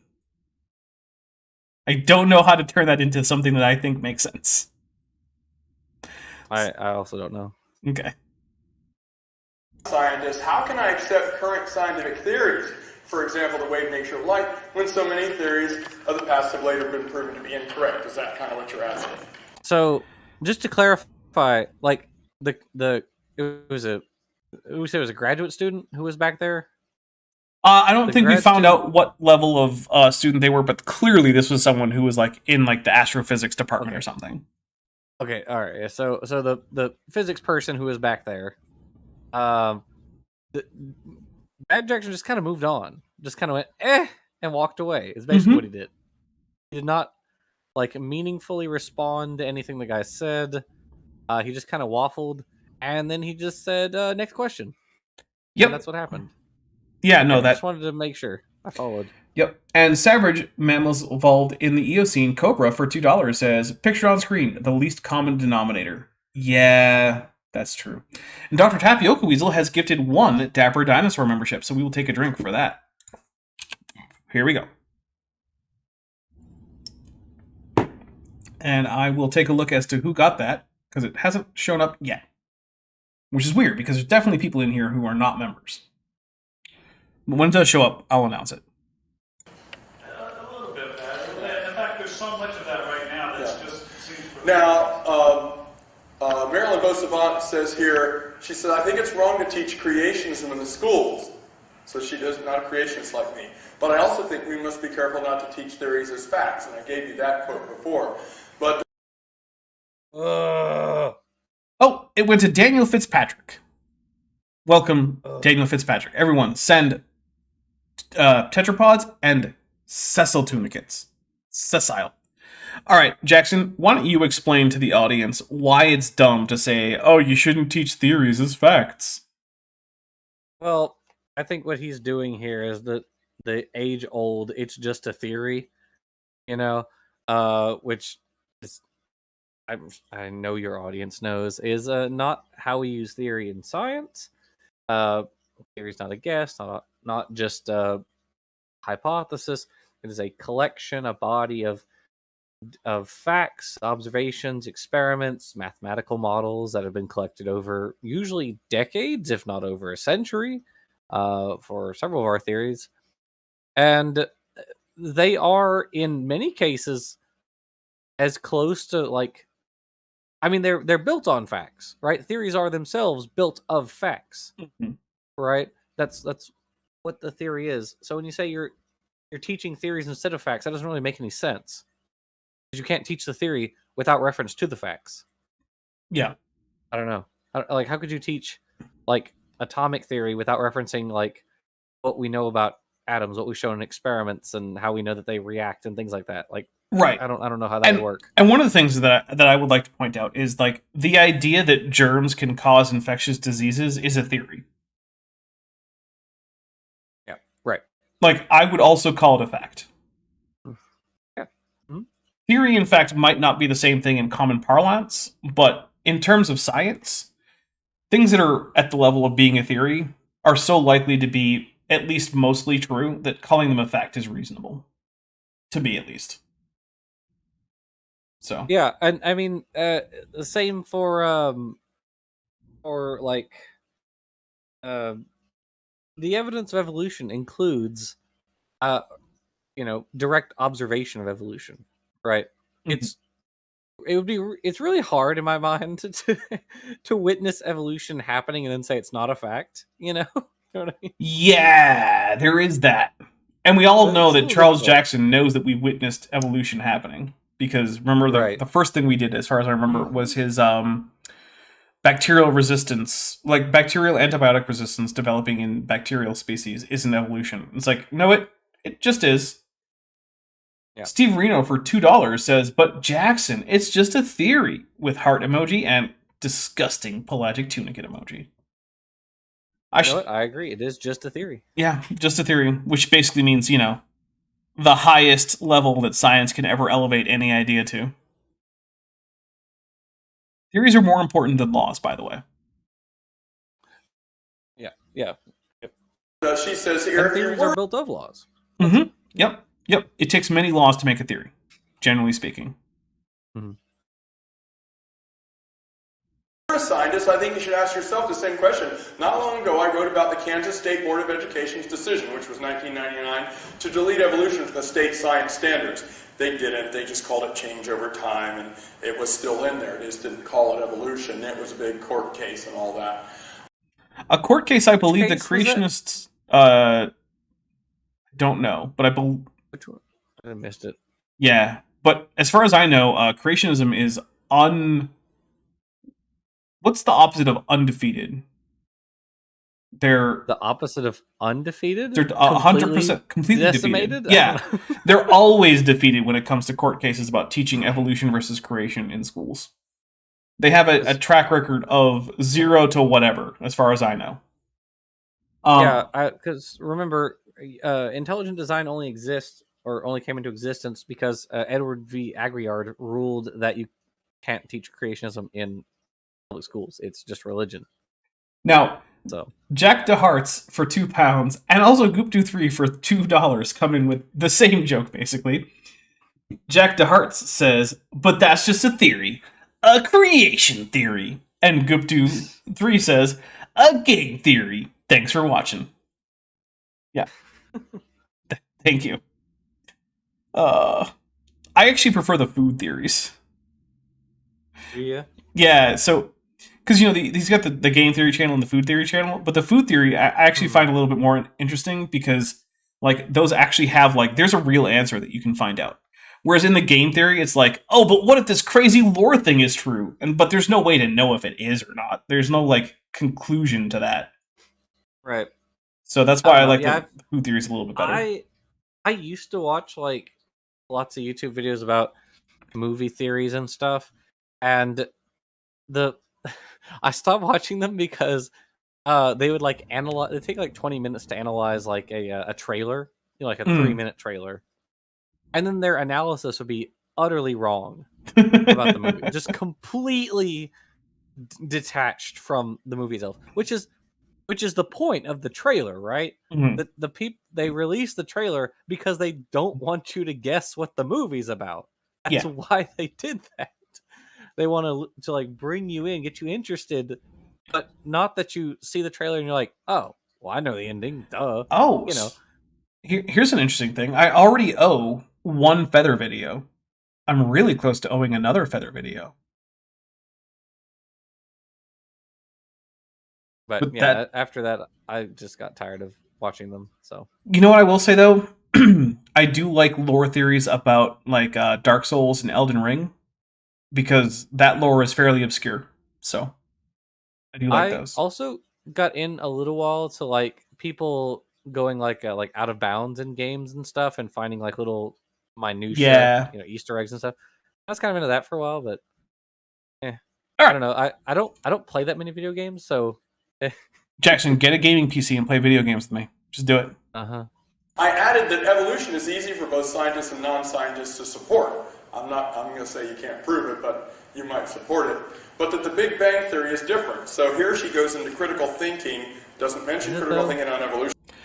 No. Is it? No. But she does on the Big Bang. The theory holds that billions of years ago, everything in the universe was contained in an area smaller than the head of a pin, and that this minuscule speck of unbelievably dense and incredibly hot matter suddenly exploded violently. That sounds just plain nuts, right? But do you believe it? And if so, how do you support your belief that the entire cosmos was once smaller than the sounds like contradictory to our everyday experience. Therefore, quantum tunneling doesn't exist, I guess. Yeah, I'm just going to take a drink for how stupid it is. Like, hey, this lady was incredulous about science. Therefore, science is fake, I guess. Okay. Cool. Great argument you got there, Jackson. Charles Jackson. Did you make it up yourself? Goodness. With a strong line of reasoning, solid evidence, anything at all? If you cannot, welcome to the world of faith. You're accepting what you've been told by those you respect. Okay, so if you want to talk about like why most people accept most of the scientific ideas that they do accept without investigating on their own, then I'll say it's not all that different from faith, right? Like, most people accept most scientific ideas not because they themselves actually have looked at the data or could explain to you why those ideas are held by the experts, right? But that's mostly because, well, not everyone can be an expert in everything. It's physically impossible. You're not going to live long enough to learn all the things all the people know. Yeah. It's not going to happen. Which means, in certain areas, you're going to have to take someone's word for it or just withhold judgment, right? And if it's something that's not likely to affect you in day-to-day life, you're probably just going to take whatever people you trust's word on it. But the question here isn't, do people believe in science for non-scientific or not strictly logical reasons? That's not the question. The question is, are there good scientific and evidential reasons to believe the things that science tells people are true? The answer, I would contend, is yes. Charles Jackson seems to think otherwise, pointing out that large swaths of the population do not have, sound scientific reasons for believing the conclusions of science doesn't help. It's just a fact that is true, I guess. So I guess we'll take a drink for it being true that, yeah, most people believe most of the things that they believe about science on the authority of scientists. But that doesn't help us determine whether or not those things are true. So if you wanted to give a lecture there, Bad Jackson, entitled, "Why Do People Believe Science?" then this would be an interesting point. But that's not the lecture that you're giving. And she says, lots of science, far too much is accepted on faith. So that's probably answered your question. It's science, unfortunately, has become some kind of a political debate and a political election with. No, it really hasn't. I'm not gonna say there's no politics. Nonsense. Yeah, there's not no politics in science, but yeah, science is primarily not driven by politics. And if you think that science is going against your political beliefs, what's more likely the case is that there are no good reasons to hold your political positions than that science has entered into conspiracy against whatever it is that you hold as a political belief, right? I'm sure he just means like political, like air quotes, as like stuff he disagrees with. You made it political because you disagree with me.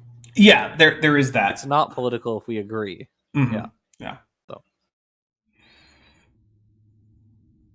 Delegates and electoral votes and everything, and that's not how it was originally meant to be. That's not what the pure search for knowledge. Yeah, that's not how science works. I guarantee you there's no electoral college in science. In fact, I'm just going to take a drink for it's electoral votes. No, it's not.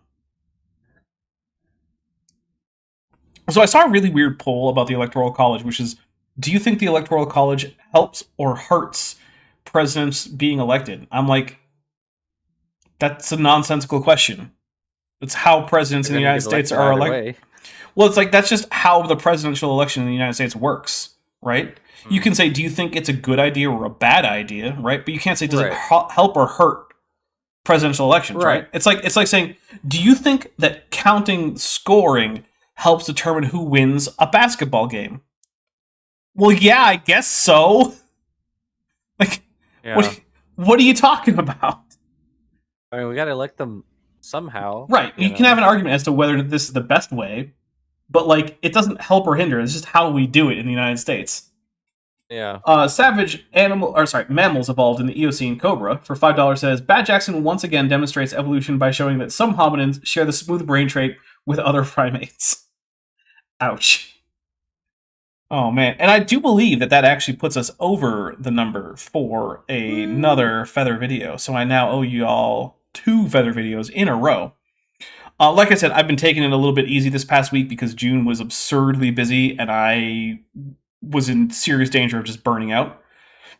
So I am slowly working on a script during these trailing days of June. But this probably won't be out, like, a video probably won't be made of it until, like, at least the second week in July. So, sorry, guys. All right. We're going to get a little bit more Charles Jackson in here, and we're going to start wrapping up.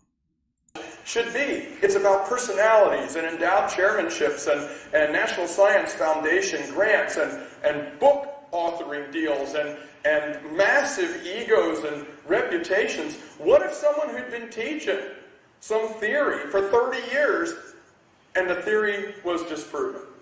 What would they do? They would fight for their very lives, especially if their ego was all they really thought gave value to their lives. You're just describing Alan Fiducia. That's it. He's just describing Alan Fiducia, one of the last holdouts in the birds didn't evolve from dinosaurs camp. And here's the thing. It's true. That is what he's doing. His pet theory that at one point was taken seriously, that birds weren't dinosaurs, has been just completely demolished. And it's true. He has been fighting tooth and nail to bring himself back into the realm of respectability. But how's that going for him, Jackson? Do you remember? Or do you know? Not glances at Darren Naish's posts. Not very well. Yeah. No, he's basically lost all of his credibility within scientific circles that are relevant to the field of paleoornithology and evolutionary biology and dinosaurs. I gotta be honest, I don't even know. I can't think of anything like recently that I've seen him publish. He published a popular book in the last year. Yeah, he did. Yeah, he did publish a book. But I mean, like, scientific papers, right? I can't think of anything. Whenever I look up, like, research on, what's the cutting edge stuff on like, early avian evolution. You know who I never see? Alan Fiducia. Yeah, because like Andrea Coe, Darren Naish, and what's his name? The zoo what's his first name? Misusing, isn't that his name?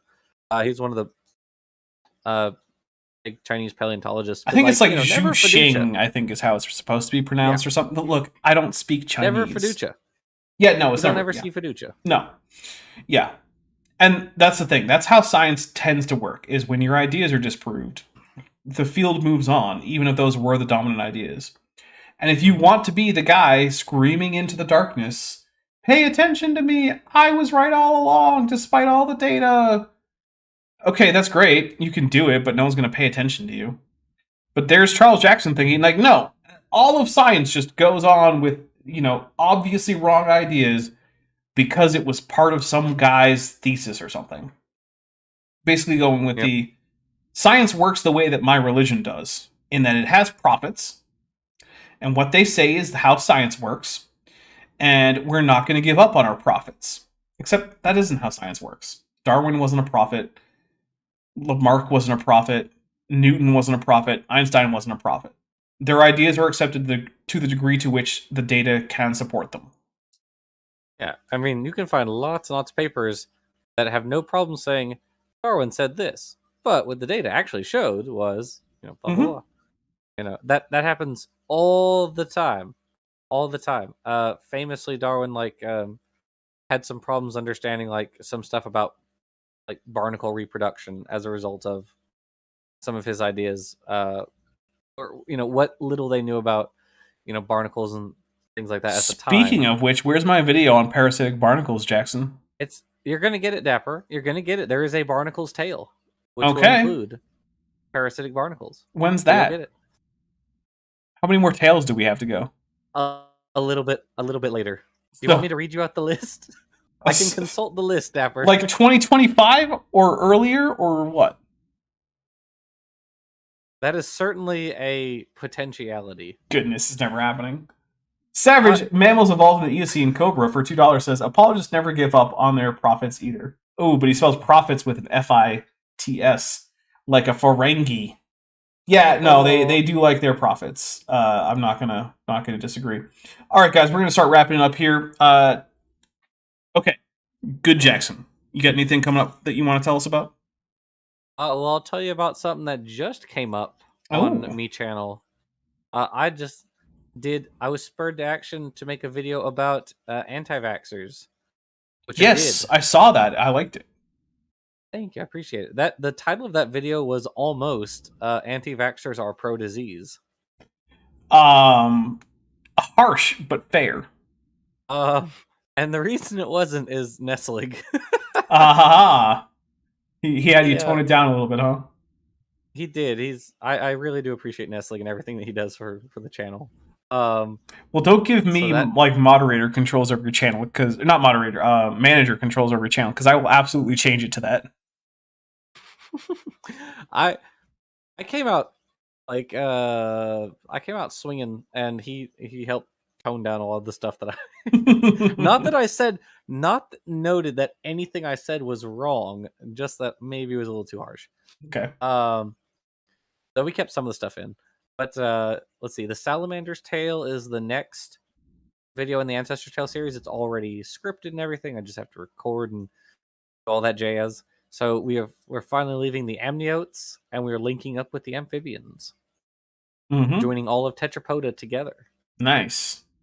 That's I read a really cool paper about the origin of the amniotic egg. Oh, it turns out that most of the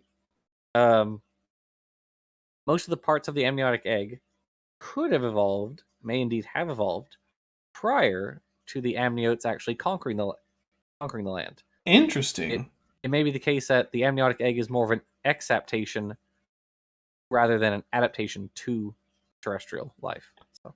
Well, I would argue that being an exaptation doesn't make it not an adaptation to terrestrial life. Oh no, and some parts of it certainly are, like having the tough coating for keeping in all the soft squishy parts. So certain parts of it are certainly, but it's yeah.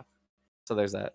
Some parts of it are definitely just straight up adaptations. Other parts are maybe exaptations from. Which, I mean, that's just how evolution works, right? Is you have previous structures that exist, and then you adapt them for new functions. So, yeah, crazy stuff. All right, well, let's take a look at what's coming up on this channel. So, on the 29th, we're going to be starting the Creationist Who Can't Math, which is about... Jackson, do you know who the Creationist Who Can't Math is? Do you know who that would be about? Is it most of them?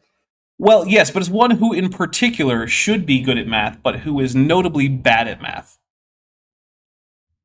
Who is it? Jeffrey Tompkins. Woo! Yeah.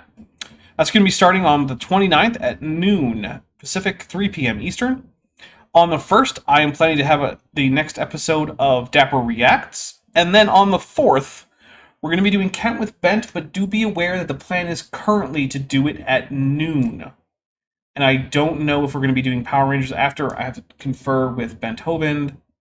So that's going to be a little bit up in the air is exactly what we're doing, because I have some holiday plans on the 4th of July, which is in fact a national holiday here in these United States where I happen to live. So, yeah, that's about a week ahead, and that's about where we're going to wrap things up. So, Jackson, unless you have any final words, we're going to get out of here. Nope. All right, everybody. Thanks for joining. Thanks for all the super chats. Thanks you for the membership gifts. I really appreciate it, and I now owe you 2 feeder videos. Hey, before you leave, I just want to take a second to thank my patrons and channel members, especially those pledging $20 or above. Bob Knob, Benthoven, Tapioca Weasel, Denny5252, Elleron Teller, Phil Cavara, Ian Chen, Kelvin Brostic Van Manen, Landon Knoll, Mabdy Babby, Monkey They Them, San, Sphincter of Doom, and the Venerable Bede. It's because of my channel members and patrons whom you're seeing on screen that this channel can stay afloat. Without you, it would all shut down. If you want to join the team, there's a link to join the channel below this video, and there's a link to join the Patreon in the description. On the Patreon, you can get a 10% discount for pledging annually, and either way, you get early access to virtually all of my scripted videos, often 3 to 5 months before they come out for the general public. Thanks for watching.